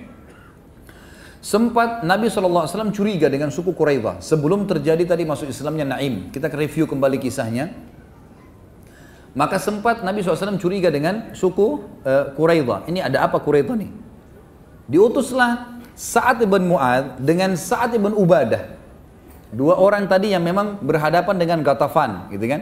Suku Ghatafan pergi ke sana. Waktu mereka tiba di depan benteng, ternyata di dalam benteng ini ada kepala suku Qainuqa dan Nadir, tepatnya suku Nadir, namanya Huyai bin Akhtab. Ini siapa ini? Ini sebenarnya mertuanya Nabi ya, karena anaknya dinikahi oleh Nabi SAW, Sofia. Tapi dia meninggal di perang, dia meninggal dalam keadaan kafir di peperang pada saat Nabi SAW menyerang Khaybar. Dia waktu itu datang ke suku Quraidah lalu dia bilang, "Hai Quraidah, buka pintumu," gitu kan. Kepala sukunya nggak mau buka, enggak, jangan dimasuk, jangan dengar apapun kalimat dari orang ini. Dia telah berkhianat dari Muhammad, nanti kita juga diajak berkhianat. Tapi akhirnya tetap aja dia negosiasi, saya cuma mau masuk, dengarkan, kalau baik kau ambil, kalau enggak usah. Gitu. Baiklah, dibukain pintu agama, lalu kemudian dia terus memotivasi, si orang ini memotivasi kepala suku Quraidah, ayo, untuk apa kamu tidak berkhianat? Ini saya sudah bawa 10.000 orang pasukan. Pasukan Muhammad aja, pasukan Madinah waktu itu yang siap perang mungkin sekitar kalau dikumpul semua 5.000 orang lah, gitu kan. Ini Ahzab double. Ini pasti menang, kita sudah menang. Maka harus kamu berkhianat. Berkhianatlah mereka. Proses khianatnya adalah pada malam itu mereka merobek kesepakatan dengan Nabi SAW, lalu mereka menancapkan dengan pisau di ujung bentengnya. Jadi orang muslimin kalau lewat lihat, oh itu kesepakatan sudah dirobek. Kesannya begitulah. Pada malam itu, karena lagi baru ditancapin, mereka belum diiklankan ke muslimin. Ada di antara mereka mungkin sekitar 10 orang, pasukan-pasukan spesialnya, khususnya gitu, prajurit khususnya, yang ahli dalam menjati benteng segala, mereka bilang, begini aja, di sebelah benteng kita, benteng Quraidah di sebelahnya ada satu benteng, benteng ini yang ditaruh seluruh wanita muslimin, seluruh harta muslimin, anak-anak kecil, orang tua, semua di situ, ditaruh. Jadi kalau pasukan kalah, ini masih ada benteng untuk berlindung gitu. Kita naik ke atas benteng, kemudian kita cek di situ. Naiklah, kelilinglah mereka 10 orang ini. Tante Nabi SAW bernama Sofia radhiyallahu anha, ibunya Zubair bin Awam, gitu kan? Yang Zubair bin Awam sangat luar biasa keberanian, ini dibina oleh Sofia. Sofia bilang kepada Hasan bin Thabit, penyairnya Nabi, umurnya sudah 80 tahun sekian waktu itu. Hai Hasan, ini beberapa orang itu mata-mata Yahudi, semuanya mahir berperang, lawanlah dia. Kata Hasan, saya orang tua dan saya penyair, saya tidak bisa perang, gitu kan? Maka Sofia pun memakai baju perang laki-laki, kemudian beliau berdiri di dekat benteng, melihat jadi kalau benteng itu tinggi zaman dulu kan di atas ada tempat untuk naiknya. Dia sembunyi di situ. Maka naiklah, ada satu orang dari 10 orang Yahudi ini naik memantau dulu. Begitu naik, oleh Sofia sudah disiapin satu besi bendera ya yang biasa dipakai untuk pasang bendera. Kemudian juga dia memegang satu pisau kecil ya. Kemudian pada saat prajurit Yahudi ini naik, dipukul kepalanya dengan besi itu, lalu kemudian oleh Sofia dipotong lehernya, gitu kan. Jadi luar biasa, dia langsung memotong leher orang Yahudi ini. Tentu keadaannya bukan kayak sekarang ya, kita nggak bisa bayangkan posisi pada saat itu luar biasa. Wanita pun mungkin yang tidak berani jadi berani, karena ini kalau 10 orang berhasil masuk dan memberitahukan kepada Quraidah, maka satu benteng ini diambil perempuan-perempuannya segala muslimat, dan akhirnya mengganggu konsentrasi Nabi dan sahabat yang lagi melawan di depan parit gitu ya. Maka diambil, kemudian Sofia naik ke ujung benteng, mengangkat kepalanya, kepala Yahudi tadi itu. Mengangkat kepalanya, yang dipotong itu diangkat, kemudian dilempar ke bawah. Begitu orang-orang Yahudi yang 9 orang lihat kepala temannya terputus gitu kan. Maka mereka bilang, kayaknya benteng ini penuh dengan prajurit. Gitu. Padahal tidak ada orang, tidak ada perempuan, tidak ada laki-laki, maksudnya orang-orang tua, nggak ada prajurit. Akhirnya mereka tidak jadi menyerang benteng pada malam itu. Itu hikmah ilahi. Perannya Sofia radhiyallahu anha bagaimana bisa menahan itu. Yang jelas teman-teman sekalian, keesokan paginya orang-orang Yahudi sudah mau membuka benteng dan seterusnya. Datanglah Sa'ad bin Mu'adz dan Sa'ad bin Ubadah diutus oleh Nabi SAW. Coba lihat keadaannya suku Quraidah. Ada pengkhianatan enggak? Begitu mereka mendekat, dekat benteng, lalu berteriak, hai Quraidah, sekutu kami. Memang sekutunya orang-orang Ansar ya. Terutama bersekutu sama Khazraj di pertanian, di perkebunan, sekutu dengan Aus di militernya, gitu kan? Baik, kata Sa'ad bin Mu'adz, hai Quraidah, sekutu kami, bukalah pintu gerbang kalian. Maka tiba-tiba dari atas prajurit biasa ya, bukan pimpinan suku teriak-teriak, kalian mau apa? Nggak ada urusan sama kami, urusan kalian sama kami hanya pedang, kami akan berperang melawan kalian dan seterusnya. Kata Sa'ad bin Ubadah, hai Quraidah, berkhianatkah? Gitu kan? Maka kami akan menyerang kalian, kami akan mencaci maki kalian, kami akan gini dan seterusnya. Kata mereka, kami bukan cuma berkhianat, kami akan merebut seluruh harta-harta kalian. Kata orang-orang Quraidah. Lalu kata Sa'ad bin Mu'adz, memegang tangan Sa'ad bin Ubadah, tidak usah dibalas, udahlah. Kita sudah tahu keputusannya, tunggu saja. Allah akan datangkan keputusan yang tepat buat mereka. Garis bawahi kalimat ini ya, Allah akan ambilkan keputusan tepat buat mereka. Nanti ini ada hubungannya dengan keputusan Sa'ad bin Mu'adz untuk membunuh 700 pasukannya Quraidah nanti pada saat mereka sudah terkalahkan. Maka kembalilah keduanya. Setelah kembali, tentu kembalilah kepada kisah Naim tadi, terjadi semuanya pembebasan, pasukan Ahzab bubar segalanya. Sekarang tinggal masalah kasus Quraidah. Nabi SAW pun langsung pada saat pulang ke rumah beliau SAW, setelah Ahzab bubar semua di pagi hari, di waktu duha, semuanya kelihatan dari tepi parit, ternyata sudah bubar semuanya, tidak lagi Ahzab, tidak ada pasukan, kemah mereka hancur semua, kendi-kendi mereka pecah. Dia pasukan sudah nggak ada. Maka Nabi SAW pulang ke rumah. Dalam riwayat Bukhari dikatakan Nabi SAW kemudian mandi. Ya. Kemudian terdengarlah suara Dihya al-Kalbi radhiyallahu anhu yang mengetuk rumah Nabi SAW. Ada dua riwayat. Riwayat yang pertama, Dihya al-Kalbi mengatakan waktu Aisyah buka pintu, wahai Aisyah, di mana Rasulullah? Kata beliau, Rasulullah SAW lagi membersihkan tubuhnya. Karena sudah berhari-hari menghadapi peperangan, beliau pun membersihkan tubuhnya. Kata dia, beritakanlah kalau Dihya ingin ketemu. Itu riwayat yang pertama. Riwayat yang kedua, Nabi SAW mendengar suara Dihya dari depan sambil mengatakan, ya Rasulullah. Maka Nabi SAW spontan menutup kembali badannya sebelum mencuci badan beliau SAW, memandi, menutup kembali dengan baju perang, dan Aisyah mengatakan, saya pun kaget dan mengatakan, ya Rasulullah, ada apa? Kata Nabi SAW, dia adalah Jibril Jibril menjelma menjadi Dihyal Kalbi radhiyallahu anhu. Kemudian waktu dibuka pintu kata Jibril alaihissalam yang menjelma, "Hai Muhammad, apakah kalian sudah membuka baju-baju perang kalian? Sementara kami para malaikat belum membuka baju-baju kami sampai kami tiba di sana." Ditunjuk bentengnya Quraidah, gitu kan. Perintah Allah, gitu. Maka Nabi SAW segera iklankan, tidak ada muslimin yang boleh istirahat malam itu juga kecuali di Quraidah. Datang ke sana semuanya.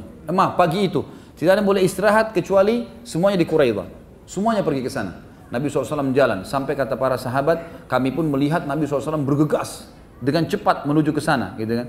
Lalu setiap tiba di satu suku Ansar, ada cabang-cabang suku ditanya, apakah ada orang yang lewat di sini? Mereka mengatakan Dihyal Kalbi, menggunakan kuda yang besar dan ada pelanahnya diselimuti dengan buludur warna biru. Kata Nabi SAW, itu Jibril, segera kejarlah ke sana, kejar di sana. Seluruh muslimin disuruh gabung di Quraidah pada saat itu. Sampai Nabi SAW mengatakan jangan ada yang sholat asar pada saat itu kecuali di Quraidah. Kalaupun telat, jalan ke sana karena cukup jauh di ujung Madinah. Iklankan semua. Maka sahabat semua pada jalan. Ada yang sempat sholat asar di perjalanan, ada yang sholat asar pas tiba di sana. Belum sholat asar, sudah maghrib, gitu kan? Mereka sampai di sana malam harinya. Maka mereka berkata, ya Rasulullah, ada di antara kami yang belum sholat asar. Kata Nabi SAW, siapa yang sudah sholat asar baginya sudah benar. Siapa yang belum sholat asar maka sholatlah. Karena Nabi SAW mengatakan jangan sholat asar kecuali di Quraidah. Seperti itulah. Lalu Nabi SAW mengepung Quraidah 25 hari. Mereka ketakutan sendiri. Pada saat mereka ketakutan teman-teman sekalian, maka mereka akhirnya patuh dengan hukum Allah. Beberapa sahabat sempat teriak mengatakan, hai Yahud, mengalahlah dengan hukum-hukum Allah dan hukum Rasulnya. Lalu mereka berkata, apa kira-kira hukum Nabi kalian? Ada satu orang Ansar mengatakan, tentulah kalian akan dipenggal, gitu kan. Karena berkhianat, gitu kan. Lalu mereka ketakutan, mereka tidak mau. Kalau gitu kami nggak mau turun, gitu kan. Kami nggak mau buka pintu bentengnya. Lalu kata seorang Ansar lagi yang lain, lalu kalian mau terima hukumnya siapa? Kalau bukan hukumnya Nabi SAW. Mereka mengatakan hukumnya Sa'ad ibn Mu'ad. Siapa Sa'ad ibn Mu'ad ini? Pimpinan Aus. Aus sekutunya Quraidah, gitu kan. Mereka tidak tahu kalau nanti Sa'ad ibn Mu'ad ini malah menyusahkan mereka, gitu.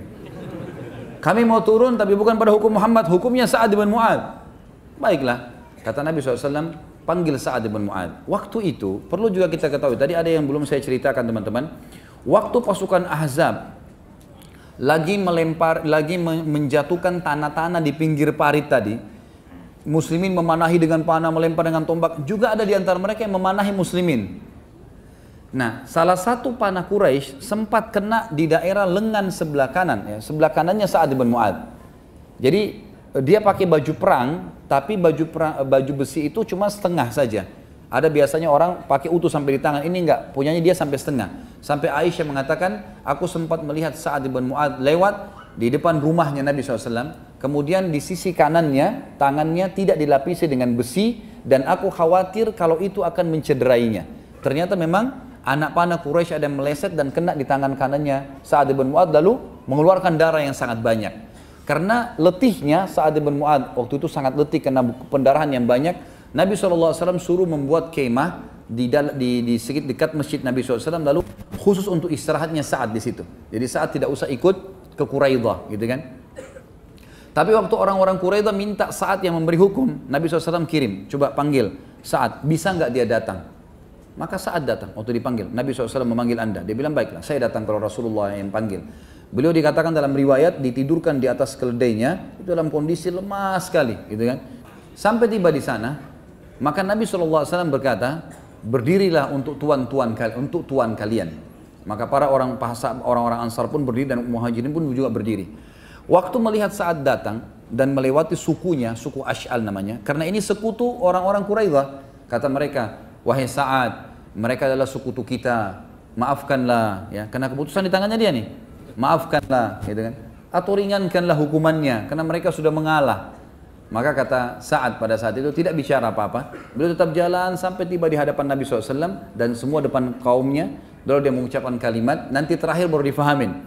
Dia mengatakan, telah tiba saatnya untuk Sa'ad tidak peduli lagi terhadap perkataan orang dalam keputusannya untuk meridhokan Allah. Ini keputusan. Orang belum paham kalimatnya dia nih. Dia ulangi lagi, sudah tiba saatnya, saat akan tidak mempedulikan perkataan orang dalam mengambil keputusan yang membuat ridho Allah. Sampai 3 kali. Baiklah. Lalu kata Nabi SAW, wahai Sa'ad, sesungguhnya mereka ingin turun terhadap di atas hukummu. Hakimilah mereka. Saat karena adabnya dengan Nabi SAW, dia mengatakan, ya Rasulullah, Anda lebih pantas mengambil sebuah keputusan. Lalu kata Nabi SAW, tidak hai Sa'ad. Untuk saat ini, Allah memerintahkan kamu, perintah dari langit sekarang, kamu yang disuruh ambil keputusan. Lalu saat melihat ke sukunya, mayoritas pasukan orang-orang Ansar, sekarang yang jadi masalah dalam kotanya, gitu kan?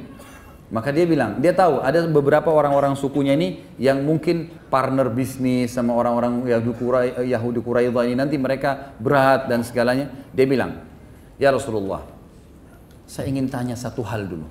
Boleh? Silahkan. Apakah di sini suku-sukuku ini, semua sukuku di sini, ridho kalau aku mengambil sebuah keputusan? Iya, tentu saja kami ridho, kata sukunya. Lihat lagi orang muhajirin. Wahai muslimin saudaraku, apakah kalian ridho dengan keputusan kalau aku ambil keputusan? Iya, kami ridho. Enggak satupun kami di antara kami yang akan menolak. Lalu dia balik arah Nabi SAW di hadapan beliau. Lalu ada kemahnya Nabi di sebelah kanannya Sa'ad. Saat tidak mau kesannya kayak menggurui Nabi atau melampaui Nabi, maka beliau mengatakan, apakah pemilik kemah ini juga ridho kalau saya mengambil keputusan? Nabi SAW tidak dikatakan apakah Nabi setuju enggak? Apakah pemilik kemah ini juga setuju kalau saya ambil keputusan? Kata Nabi SAW, iya hai Sa'ad, kalau begitu hai muslimin, keputusan saya, semua laki-lakinya Quraidah dibunuh. Semuanya. Semua perempuan dan anak-anaknya jadi tawanan perang, jadi sahaya, gitu kan? Hartanya dibagi sebagai ganimah, selesai keputusannya. Maka Nabi SAW tutup takbir, Allahu Akbar, kau telah berhukum dengan hukumnya Allah dari langit ke-7. Allah sebenarnya mau keputusan itu, tapi kau keluarkan dari mulutmu hukum yang Allah inginkan tadi. Maka ini sebuah keputusan yang luar biasa dari Sa'ad. Keluar semuanya pasukan Quraidah ini. Waktu lewat, gitu kan? Dia ulangi lagi kata-katanya Sa'ad. Sudah tiba saatnya untuk Sa'ad tidak mempedulikan celaan orang untuk mendapat ridha Allah. Selesai. Lewatlah orang-orang Quraidah. Diikat semua laki-lakinya, 700 orang itu. Perempuannya semua dibagilah hartanya segala macam. Tinggal 700 orang. Ada beberapa orang tentu yang selamat ya. Ada di kajian sirah saya sempat sampaikan itu, ada, saya lupa sekarang namanya, ada satu orang yang pada saat dia lagi dipegang oleh muslimin, dia lihat ada satu ibu muslimah lewat dan dia kenal, dia sering transaksi jual beli sama ibu itu. Lalu dia teriak, hai ibu, saya mau disembelih, gitu. Ya, maafin saya, lindungin saya, gitu. Maka ibu itu pun mengatakan kepada pasukan muslimin, sebentar, saya mau lindungin orang ini. Dibawa ke Nabi SAW, ya Rasulullah ini lindungan saya. Kata Nabi SAW, silahkan ambil, gitu kan. Maka orang itu pun syahadat. Orang syahadat, setelah dia syahadat dia bilang, alhamdulillah, gara-gara syahadat saya nggak jadi dibunuh. Kisah pada saat itu tentunya. Yang jelas ada beberapa orang yang ada kisah-kisah unik. Kalau antum ikutin di sirah itu ada kisah tentang perang Bani Quraidah. Panjang lebar ceritanya. Karena ini masih ada pelajaran-pelajaran yang kita bahas nanti, jadi saya tidak bisa bahas semua. Ringkas cerita, dikumpullah 700 orang itu, kemudian dibawa 10 orang lalu dibunuh. Gitu kan? Hukuman terhadap pengkhianatan. Mungkin orang teman-teman sekalian kalau dengar sepintas kisah ini, wah muslimin juga membantai, gitu kan? Kasusnya ini bukan masalah membantai teman-teman sekalian. Kasusnya kalau Quraidah malam itu, hari itu membuka bentengnya, satu Madinah habis. Dan perlu kita garis bawahi, muslimin waktu itu pusatnya di Madinah. Artinya kalau habis semua ini, pengkhianatan mereka bukan pengkhianatan yang biasa. Itu yang pertama. Yang kedua, pada saat lagi mau diajak negosiasi oleh Sa'ad bin Mu'ad dan Sa'ad bin Ubadah, mereka malah sengaja menancapkan kesepakatan yang disobek, ditempelin pakai pisau di temboknya. Kan? Kemudian mereka menantang Sa'ad bin Mu'ad dan Sa'ad bin Ubadah. Lebih-lebih lagi yang mereka tantang Sa'ad bin Mu'ad. Yang akhirnya mereka tidak sadar, mereka mengatakan kami mau berhukum dengan Sa'ad. Akhirnya Sa'ad ambil keputusan itu. Gitu kan? Dan ada yang unik teman-teman, waktu mereka mau dibunuh, proses pembunuhan sebenarnya Nabi SAW membuka peluang. Siapa yang mau se-Islam silahkan. Atau yang mau mengalah silahkan.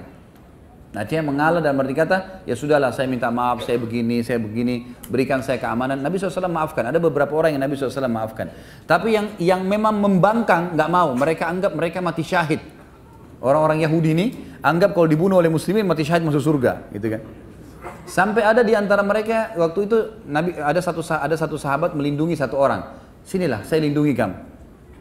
Dia bilang, baik, terima kasih. Istri anak saya lindungi. Harta saya lindungi. Ya Rasulullah, ini lindungan saya. Karena dalam peperangan kan istijar namanya. Kalau seorang muslimah juga sama, perempuan muslimah. Kalau dia melindungi satu orang kafir, dia bilang ini di bawah naungan saya, nggak boleh ada yang ganggu. Ini dalam hukum Islam memang begitu. Orang yang biasa pun boleh melindungi siapapun orang kafir. Jadi ini bukan masalah kasus bantai-bantai, bukan, gitu kan? Memang yang dibunuh itu yang membangkang. Memang mereka anggap mati. Kalau tidak ya kita melawan. Mereka mau anggap seperti mati syahid. Maka orang ini sahabatnya melindungi, baiklah saya lindungi kamu sama keluargamu. Sudah pas dilindungin, dia tanya, bagaimana dengan teman saya si Fulan, ada temannya. Temannya ini terkenal dia yang merobek surat kesepakatan akad dengan Nabi SAW. Kata sahabatnya tidak bisa, kalau orang itu pasti dibunuh. Kata orang ini kalau gitu nggak usah lindungi saya mau masuk surga bersama itu. Akhirnya dibunuh juga. Jadi memang yang terbunuh ini teman-teman bukan masalah kasus pembantaiannya, tapi kasusnya memang mereka pengkhianat dan mereka memang dasarnya maunya itu, memang maunya dibunuh, karena masih dibuka peluang untuk meminta maaf. Karena ada di antara mereka yang minta maaf, minta keamanan dari Nabi SAW itu lain, gitu kan? Selanjutnya teman-teman sekalian adalah yang keempat dari manaqib, ya, dari keutamaan Sa'ad radhiyallahu anhu. Setelah tadi yang pertama hadis Nabi SAW bahwasanya arsy-Nya Allah goncang dan seterusnya. Kemudian perkataan yang mulia di perang Badar sehingga terjadi peperangan Badar mendukung. Kemudian yang ketiga tadi adalah kejadian Ghatafan dan juga kejadian Quraidah. Ini sebenarnya kita bisa jadikan poin-poin sendiri ya, tapi saya masukkan saja. Kemudian poin yang keempat adalah bagaimana kemuliaan diri dan yang sifatnya abadi dan kemuliaan yang dikenang oleh kaum muslimin pada saat mati karena bergeraknya arsy Allah. Ini kita lihat dan juga dipikulnya jenazahnya oleh para malaikat. Ini ada kisahnya di halaman 145 sampai 148. Saya akan bacakan riwayatnya teman-teman sekalian. Nabi SAW di sini dikatakan oleh penulis pada saat melihat jenazah Sa'ad, dia berkata, Nabi SAW bersabda, jazakallahu khairan min sayyidil kaum faqad anjazta ma wa'adtahu wa la yunjizannakallahu ma wa'adaka. Sekali kau ambil keputusan maka mereka semua patuh. Engkau telah menunaikan apa yang telah engkau janjikan, niscaya Allah akan menunaikan apa yang dia janjikan kepadamu. Kemudian Nabi SAW juga bersabda dalam hadis yang diriwayatkan oleh Imam Bukhari Muslim, ihtazza arsyur rahman li mauti Sa'ad bin Mu'ad. Arsy-Nya Ar-Rahman bergoncang karena kematian Sa'ad bin Mu'ad. Asma binti Yazid radhiyallahu anha berkata, ketika Sa'ad bin Mu'ad wafat, ibunya menangis. Maka Nabi SAW bersabda, ala yarka'u dam'uki wa yadhhabu huznuki fa inna ibniki awwalu man dahikallahu lah wahtazza lahul arsh. Mengapa air matamu tidak berhenti dalam kesedihan wahai ibunya Sa'ad? Sementara anakmu adalah orang yang paling pertama Allah tersenyum padanya, ya.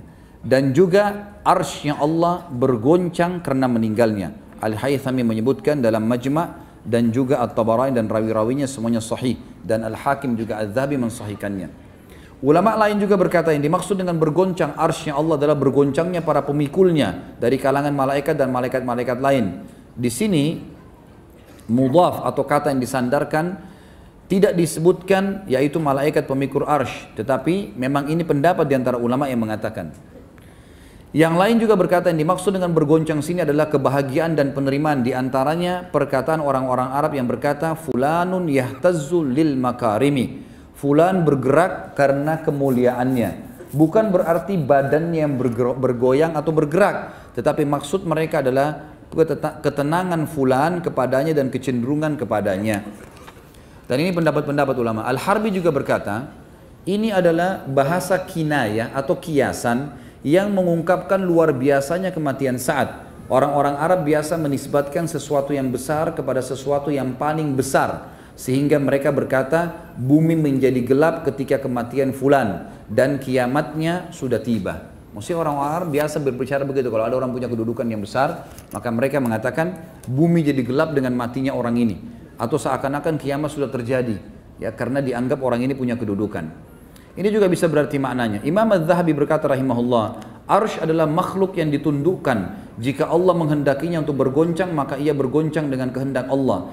Allah memberikan kepadanya rasa cinta kepada Sa'ad, sebagaimana Allah memberikan perasaan kepada Uhud terhadap kecintaan Nabi SAW. Ya. Jadi pendapat Imam Az-Zahabi Allahu alam yang lebih banyak cenderung dipegangi oleh para ulama, bahwasanya memang bergetarnya arsy Allah ini ya karena Allah Subhanahu wa taala menginginkannya bergoncang, bergerak pada saat itu, dan itu karena rasa cinta kepada Sa'ad. Ya. Sebagaimana firman Allah, penulis mengatakan di sini diangkat surah Saba ayat 10, A'udzubillahi minasyaitonir ya jibali awwibi ma'ah. Sebagaimana Allah berfirman tentang Daud, wahai gunung-gunung bertasbihlah berulang-ulang bersama Daud. Padahal kita tahu gunung-gunung tidak bisa bertasbih, tapi kuasa Allah SWT Allah bisa melakukan itu. Kemudian juga dikatakan surah Al-Isra ayat 44, Allah berfirman, A'udzubillahi minasyaitonirrajim, tusabbihu lahus samawati sab'u wal ard, al-ayat. Langit yang 7 dan bumi juga bertasbih kepada Allah. Padahal kita tidak pernah bisa mendengarkan tasbih tersebut. Kemudian dalam surah Al-Isra ayat 44 juga dikatakan, wa in min syai'in illa yusabbihu bihamdi. Tidak ada sesuatu kecuali ia bertasbih dengan memujinya. Di dalam Sahih Bukhari, Ibnu Mas'ud berkata radhiyallahu anhu, kami mendengar tasbih makanan yang sedang dimakan, dan ini adalah bab yang sangat luas.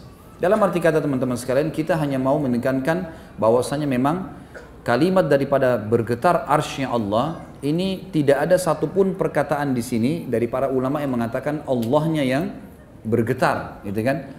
Karena tidak mungkin kita mengucapkan kalimat ini, tidak santun kepada Allah SWT. Tapi arsy adalah ciptaan Allah. Dan sudah diberikan tadi gambaran, bisa karena perintah Allah, bisa karena kecintaan arsy kepada Allah, bisa karena apa saja ya. Mungkin pemikul arsy yang bergoncang karena malaikat-malaikat itu mencintai Sa'ad dan seterusnya.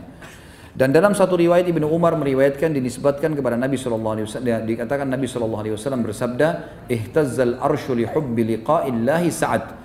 Arsy bergoncang karena mencintai perjumpaan Allah dengan Sa'ad, dan ini diriwayatkan oleh Ibnu Sa'ad dan Hakim, dan beliau mensahihkannya.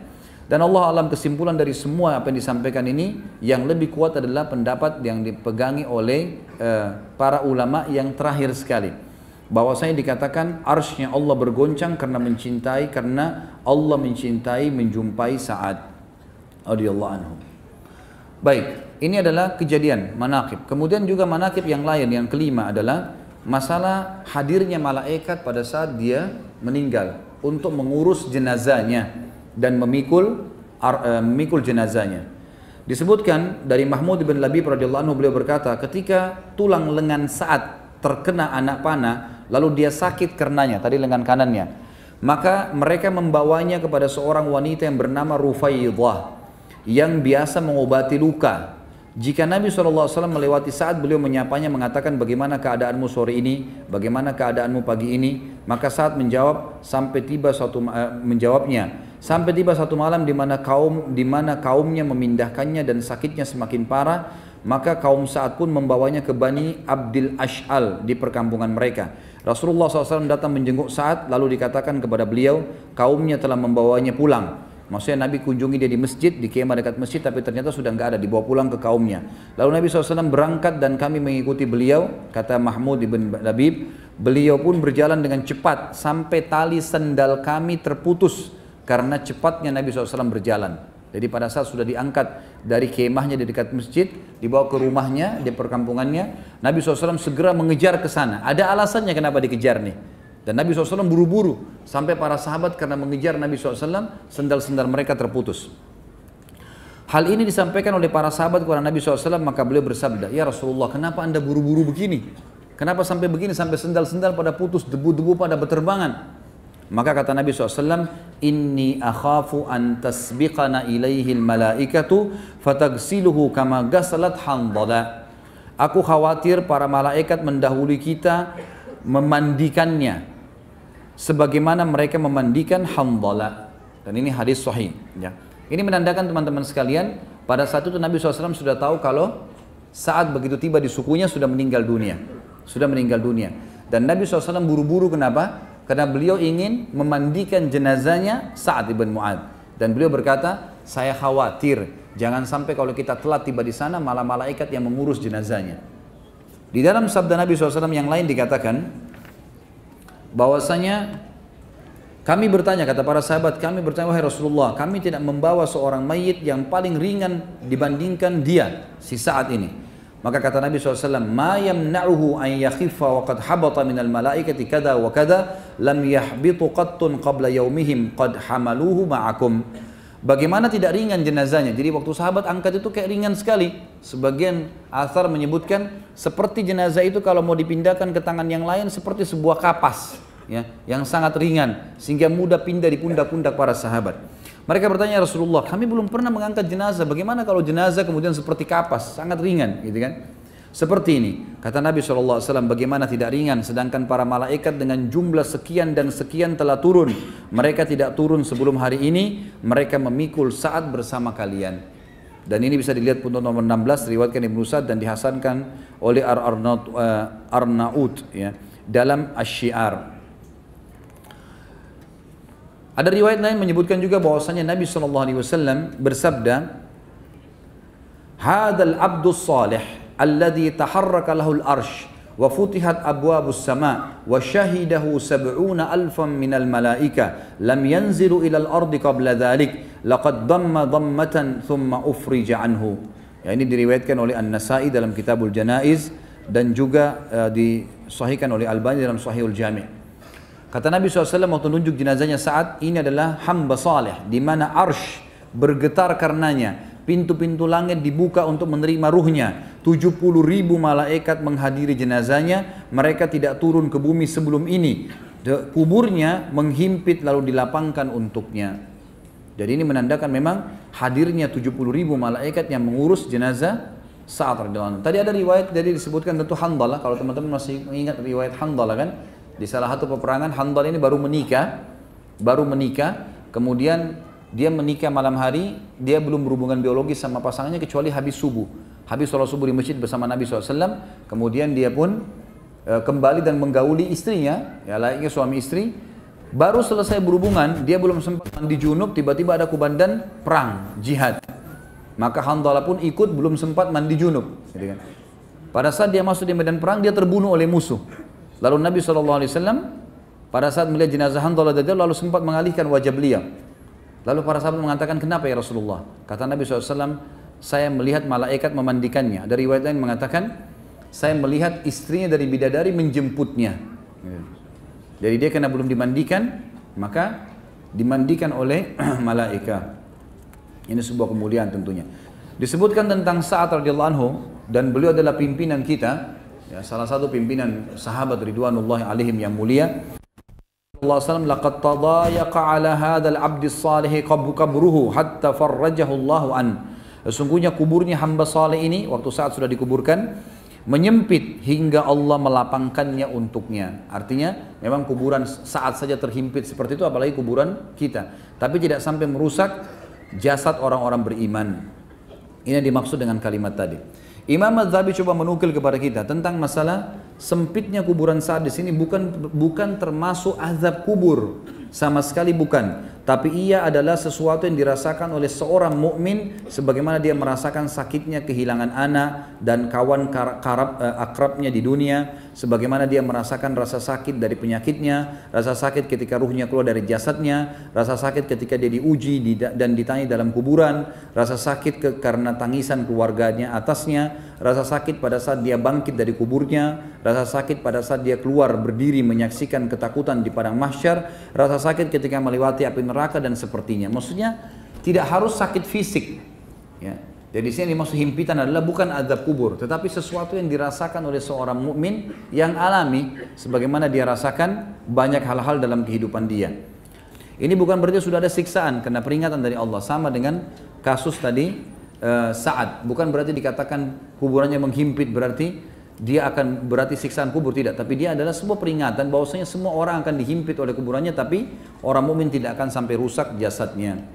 Surah Al-Mu'min juga ayat 18 berbunyi, A'udzubillahi minasyaitonirrajim, wa anzirhum yaumal azifati idil qulubu ladal hanajir, al-ayat. Berilah mereka peringatan hai Muhammad dengan hari yang dekat. Ketika itu hari menyesak, hati menyesak sampai di kerongkongan. Apakah ini maknanya hatinya seseorang naik sampai ke kerongkongannya? Jawabannya tidak. Tetapi yang dimaksud adalah peringatan tentang susahnya pada hari itu sampai seakan-akan hati seseorang mendesak sampai ke kerongkongannya. Tentu di sini ada peringatan-peringatan dari penulis, diantaranya beliau mengatakan, mungkin Anda mengira bahwa orang yang beruntung tidak akan mengalami ketakutan di dua alam, dunia dan akhirat, dan tidak mengalami kecemasan dan kekhawatiran. Maka itu tidak benar. Tapi orang mukmin bisa merasakan kecemasan dan kekhawatiran. Khawatir nanti jangan sampai dia disiksa sama Allah, khawatir jangan sampai amalnya belum diterima. Itu adalah sesuatu yang positif. Makanya Ahli Sunnah wal Jamaah sepakat kita menyembah Allah dalam keadaan antara khauf dan raja, antara takut, khawatir dengan azabnya Allah, khawatir amal-amalnya masih kurang pahalanya, dan juga raja berharap rahmatnya Allah subhanahu wa ta'ala. Sebagai penutup dalam poin manaqib ini teman-teman sekalian adalah bagaimana meninggalnya tokoh kita Sa'ad radhiyallahu anhu. Ada sebuah riwayat menjelaskan kepada kita, atau dua buah riwayat. Yang pertama diriwayatkan oleh Imam Muslim dari Al-Bara' ibn Azib radhiyallahu anhu, bahwasanya Rasulullah SAW pernah diberi hadiah sebuah jubah dari sutra, maka para sahabat merabahnya dan sangat lembut karena sutra yang sangat mahal, gitu kan. Walaupun Nabi SAW tidak memakai itu karena sutra tidak boleh dipakai bagi laki-laki, tapi para sahabat kagum melihat karena hadiah itu sangat mewah, ditaruh di sebuah tempat yang mewah. Mereka kagum pada kelembutannya, maka Nabi SAW bersabda, "Atajabuna min lini hadhihi lamanadilu Sa'd bin Mu'adz fil jannati khairum minha wa alyan." Apakah kalian kagum dengan kelembutan sutra ini? Sapu tangannya Sa'd bin Mu'adz di surga lebih baik dan lebih lembut daripada ini. Padahal Sa'd bin Mu'adz sudah lama meninggal. Ini kejadian sudah lama, beberapa tahun kemudian barulah Nabi SAW mendapatkan hadiah sutra. Maka Nabi masih menyebutkan sapu tangannya Sa'ad, dan sapu tangan sesuatu yang paling sederhana bagi dalam pakaian seseorang. Dia hanya dipakai untuk membersihkan keringat, membersihkan kotoran hidung, kan gitu. Dia sesuatu bukan yang dipamer atau diperlihatkan. Maka kalau itu saja di surga lebih baik daripada sutra di dunia. Dan ini menandakan kelebihan bagi Sa'ad. Dalam riwayat yang lain dikatakan, Nabi SAW diberi hadiah sebuah jubah dari sutra. Beliau tidak membolehkan sutra bagi laki-laki, dan beliau pun tentu tidak memakainya. Lalu orang-orang takjub kepada sutra itu. Maka Nabi SAW bersabda, "Walladzi nafsu Muhammadun biyadi, inna Sa'd bin Mu'adz fil jannah ahsanu min hadza." Demi zat yang jiwa Muhammad dalam tangannya atau genggamannya, sungguh sapu tangannya Sa'd bin Mu'adz di surga lebih baik daripada ini. Hadis sahih riwayat Imam Muslim. Imam Nawawi rahimahullah berkata dalam Sahih Muslim, para ulama berkata bahwa hadis ini merupakan isyarat kepada kedudukan Sa'ad yang agung di surga. Sesungguhnya pakaiannya yang paling rendah sekalipun di sana di surga lebih baik daripada itu. Sapu tangan adalah sesuatu yang paling remeh karena digunakan untuk mengelap yang kotor dan biasanya diremehkan. Maka selainnya lebih baik. Hadis ini juga menunjukkan surga, menetapkan surga bagi Sa'ad. Artinya dijamin Sa'ad mati syahid dan masuk ke dalam surga. Di antara wasiat Sa'ad yang mulia pada saat akan meninggal dunia, beliau mengatakan kepada kaumnya, ada 3 hal, pada ketiganya aku kuat dan pada selainnya aku lemah. Artinya 3 hal ini aku selalu pegang dan aku tidak pernah tinggalkan. Yang pertama, aku tidak pernah melakukan satu sholat sejak aku masuk Islam, lalu aku berbicara kepada diriku sendiri sampai aku menyelesaikannya. Faham maksudnya? Artinya selama aku masuk Islam, semenjak pertama kali aku sholat sampai sekarang aku mau meninggal, belum pernah aku bicara dengan diriku sendiri. Artinya konsentrasi, khusyuk, full dengan bacaan, gerakan dan bacaan semuanya full sampai aku menyelesaikannya. Tidak pernah satu kali pun menghayal, berpikir kemana-mana. Itu yang dilakukan oleh Sa'ad radhiyallahu anhu, dan ini kesaksian beliau untuk dirinya. Yang kedua, aku tidak mengantarkan jenazah lalu aku berbicara kepada diriku dengan selain yang dikatakan oleh jenazah itu atau dikatakan kepadanya sampai ia dikuburkan. Maksudnya, sebelum jenazah meninggal, yang dia ucapkan agar masuk surga apa? La ilaha illallah, gitu kan? Jadi kata Sa'ad, kalau saya ngantar jenazah, lisan saya tidak pernah berhenti mengucapkan kalimat yang diucapkan oleh jenazah ini sebelum mati. La ilaha illallah, gitu kan? Dikatakan itu oleh jenazah ini, atau yang dikatakan kepadanya sampai dikuburkan. Maksudnya orang-orang menyebutkan kebaikan. Kan diantara sunnah Nabi SAW, kalau ada jenazah lewat kita harus mengucapkan kebaikan. Karena dalam riwayat Bukhari Muslim pernah ada jenazah lewat, lalu para sahabat mengatakan, orang ini begini dan begitu, disebutkan keburukannya. Kata Nabi SAW, wajabat, ini jadi terjadi loh. Jangan kalian ucapkan itu karena kalian adalah saksi-saksi Allah di muka bumi. Lalu lewat orang yang satu, dipuji-puji kebaikannya, si fulan ini begini, begitu, dipuji-puji. Kata Nabi SAW, wajabat, terjadi. Sungguhnya kalian adalah saksi-saksi Allah di muka bumi. Jadi kalau ada jenazah lewat, kita dianjurkan untuk menyebutkan kebaikan, gitu kan. Walaupun ada kekurangan orang itu, apa yang baik yang kita tahu, kita sebutin kebaikannya. Karena kata Nabi SAW, udhkuru mahasina mautakum. Sebutkanlah kebaikan-kebaikan jenazah kalian. Maka saat memiliki satu kata kunci, selain kalau sholat selalu konsentrasi, dari takbir, lisannya, gerakannya, semua ucapan dan gerakannya semua sempurna. Nggak ada satu kali pun mengkhayal sampai dia menyelesaikannya. Nggak pernah berbicara dengan dirinya sendiri, nggak pernah bisa digoda oleh syaitan. Yang kedua, kalau ngantar jenazah nggak pernah ngomong sama siapapun. Selalu mengucapkan, mengulangi kalimat la ilaha illallah itu sendiri buat dirinya, atau mengucapkan pujian buat si jenazah. Yang ketiga, aku tidak mendengar Rasulullah SAW bersabda kecuali aku mengetahui bahwasanya itu benar dan aku jadikan itu sebagai prinsip hidupku. Kata Ibnu Musayyab rahimahullah, salah satu ulama tabi'in, aku tidak mengira sifat-sifat ini terkumpul pada orang kecuali para nabi. Hanya saja Allah Subhanahu wa taala memuliakan Sa'ad dengan kalimat-kalimat seperti ini. Baik. Sekarang teman-teman sekalian, kita tutup pertemuan kita dengan pelajaran-pelajaran yang kita ambil dari kehidupan Sa'ad. Yang pertama, adanya kemuliaan Islam dan da'i, menjadi da'i. Kenapa kita bahas ini teman-teman sekalian? Karena kita lihat saat yang sangat mulia ini, masuk Islam di tangan siapa tadi? Mus'ab ibn Umair. Siapa ini? Da'inya Nabi SAW. Saya pernah sebutkan di kisah Mus'ab ibn Umair pada beberapa pertemuan yang lalu teman-teman sekalian. Kalau Sa'ad ibn Mu'ad yang sampai arsy-Nya Allah goncang, sampai malaikat hadir di hidupannya, di kematiannya, 70.000 gitu kan. Itu masuk Islam di tangannya Mus'ab. Berarti Mus'ab panen pahalanya enggak? Panen pahalanya. Maka ini sebuah kemuliaan teman-teman bagi da'i. Dan Islam itu sendiri adalah kebenaran sehingga tidak perlu ragu sama sekali untuk menyebarkannya. Dan tugas seorang da'i adalah memahami ilmu yang benar sesuai wahyu Al-Quran dan Sunnah dan menyampaikannya dengan keikhlasan. Selebihnya adalah haknya Allah Subhanahu wa taala. Sebagaimana perilaku Mus'ab bin Umair yang mengatakan kepada Sa'ad bin Mu'ad, "Hai Sa'ad, duduklah, dengarkanlah. Kalau baik, kamu ambil, cuma sekedar informasi. Kalau buruk, kamu boleh meninggalkan atau kami meninggalkan tempat ini." Dan ini sebuah retorika dakwah yang sangat bijaksana. Kemudian yang kedua teman-teman, dalam berdakwah kita juga harus menyentuh semua lini. Berdakwah kepada orang awam, masyarakat biasa, tokoh-tokoh masyarakat, pedagang, siapa saja. Jangan dakwanya eksklusif, hanya untuk orang tertentu. Ini pengajian ini nggak boleh orang lain hadir, cuma ini si fulan, nggak bisa. Atau yang sudah terlanjur ikut pengajian lama, ini yang sudah ikut pengajian sahabat dari bulan-bulan lalu itu yang boleh hadir, yang lain nggak boleh ya. Nah ini nggak bisa, nggak ada eksklusif. Buka silakan untuk siapa saja yang mau datang, gitu kan. Sebarkan itu, karena memang dakwah itu penting untuk siapa saja dan memang untuk siapa saja. Yang ketiga, dakwah dan kebenaran dan tidak boleh ditunda. Seperti kasus Sa'ad bin Mu'ad tadi radhiyallahu anhu. Begitu masuk Islam, pada saat sudah syahadat, langsung dia pulang ke kaumnya, langsung ajak syahadat. Nggak pakai ditunda lagi, gitu kan? Ini penting teman-teman sekalian, dan ini sudah sering saya ulangi. Kalau yang hadir di hari Rabu pengajian kita di masjid kita ini, itu selalu saya sampaikan dan saya ingatkan. Kalau antum memiliki teman-teman kantor, kerabat, tetangga, non-muslim, jangan tunda untuk sampaikan Islam.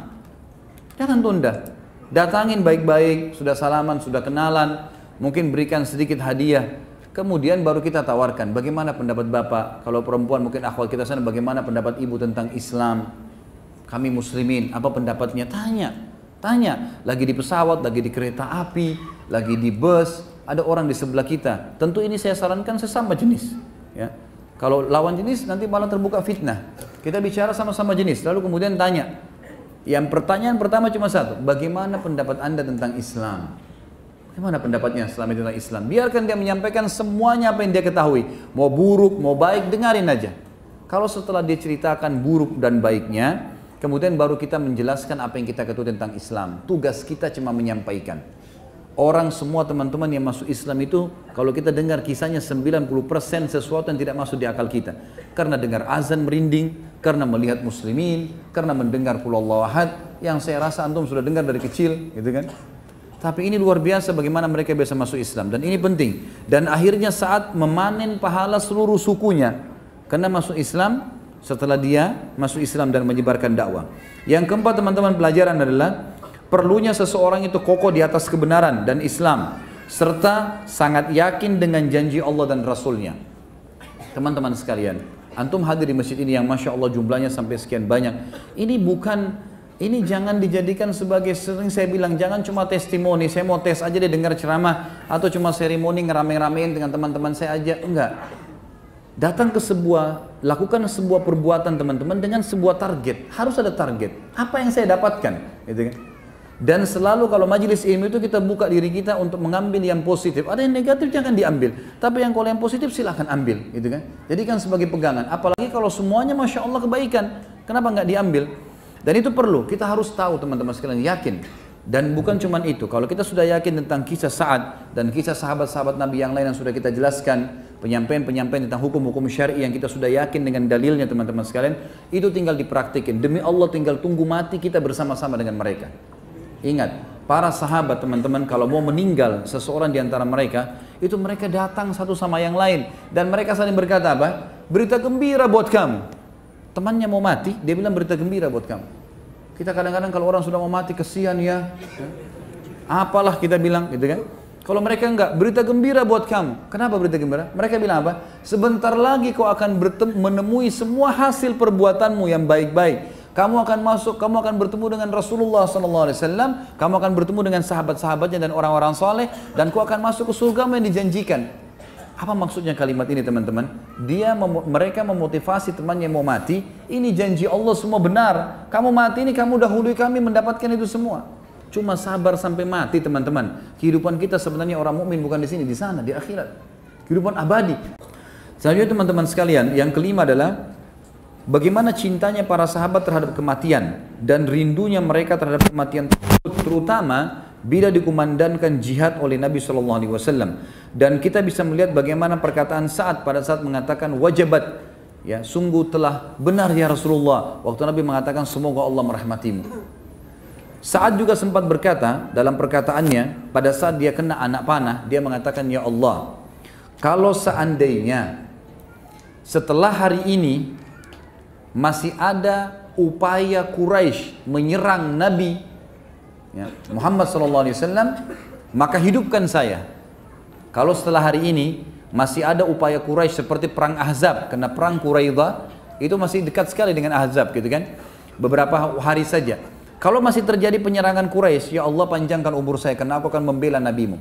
Tapi kalau sudah tidak lagi pertemuan dengan Quraisy, artinya Islam akan menyerang Quraisy dan akan menang setelah hari ini. Dan memang itu betul terjadi, karena nanti setelah perang Ahzab, Nabi SAW mengatakan Quraisy tidak akan bisa memerangi kita lagi.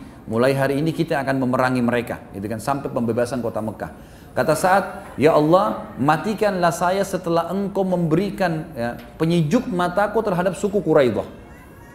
Artinya setelah saya mengambil keputusan suku Quraidah, baru matikan saya Allah. Gitu kan.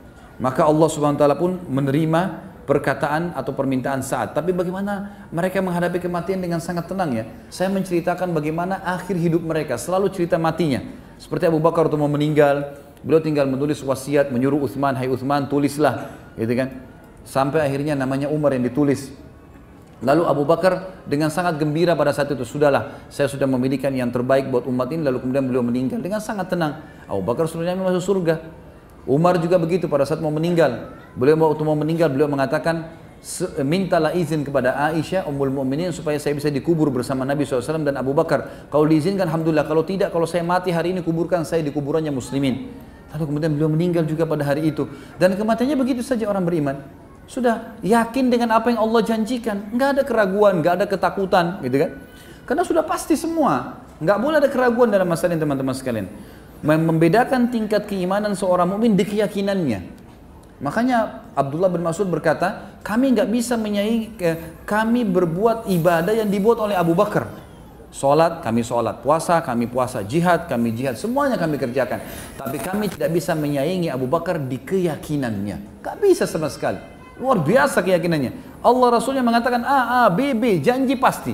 Jadi jalan di muka bumi ini teman-teman, kalau keyakinan kita ada janji Allah yang benar di akhirat sana, apa saja kita akan tempuh, yang penting kebenaran. Sampai kita mati pun iya, kan gitu.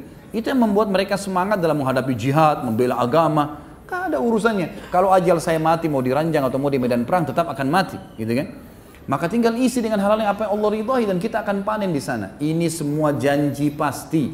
Gak boleh ada keraguan dalam masalah itu. Yang ketujuh, bagaimana keputusan Sa'ad radhiyallahu anhu, karena selalu saja bersesuai dengan apa yang Allah dan Rasulnya ridhai, maka sampai menghasilkan arsy-Nya Allah bergoncang. Yang kedelapan, adanya perawat wanita dalam Islam. Ini sedikit saya sisipkan karena tadi kita sebutkan waktu Sa'ad sempat luka dan keluar darah, dirawat oleh seorang wanita bernama Rufaidah, dan dia adalah seorang perawat yang sering kali diajak oleh Nabi SAW dalam peperangan. Karena ada beberapa nama-nama wanita memang yang menjadi perawat, dan ulama juga menjadikan ini sebagai salah satu dalil bolehnya kalau orang perawatan, pengobatan maksud saya, pengobatan oleh lawan jenis, gitu kan. Ini sesuatu yang harus darurat, kecuali kita masih mendapatkan sesama jenis yang ada, alhamdulillah. Tapi kalau tidak, maka hukum syar'inya boleh. Dan itu bisa disebut, bisa dibaca tadi di halaman 149. Kemudian yang ke 10, bagaimana para malaikat bisa hadir di kematian orang-orang beriman, dan itu bukan mustahil terjadi kepada selain Sa'ad. Khusus untuk malaikat hadir ya, mungkin bisa. Karena kita tahu misalnya ada firman Allah Subhanahu wa taala yang menyebutkan tentang orang-orang mukmin kalau meninggal, seperti a'udzubillahi minasyaitonir rajim, tatanazzalu alaihimul malaikatu alla khaufun alaikum wa lahum yahzanun. Pada saat orang-orang mukmin meninggal, maka akan turun malaikat-malaikat kepada mereka dan berkata, janganlah kalian sedih dan jangan kalian susah, gitu kan. Dalam sebuah hadis disebutkan Nabi SAW bersabda, malaikat akan memperlihatkan seluruh amal-amal solehnya yang diterima, sehingga dia sangat rindu ingin bertemu dengan Allah, Allah pun rindu bertemu dengannya. Jadi ada malaikat memang hadir. Dan memang salah satu hal yang paling mendasar, yang paling pertama dilihat hal gaib ya, oleh mata seorang manusia, itu pada saat kematian melihat malaikat. Pada saat kematian melihat malaikat.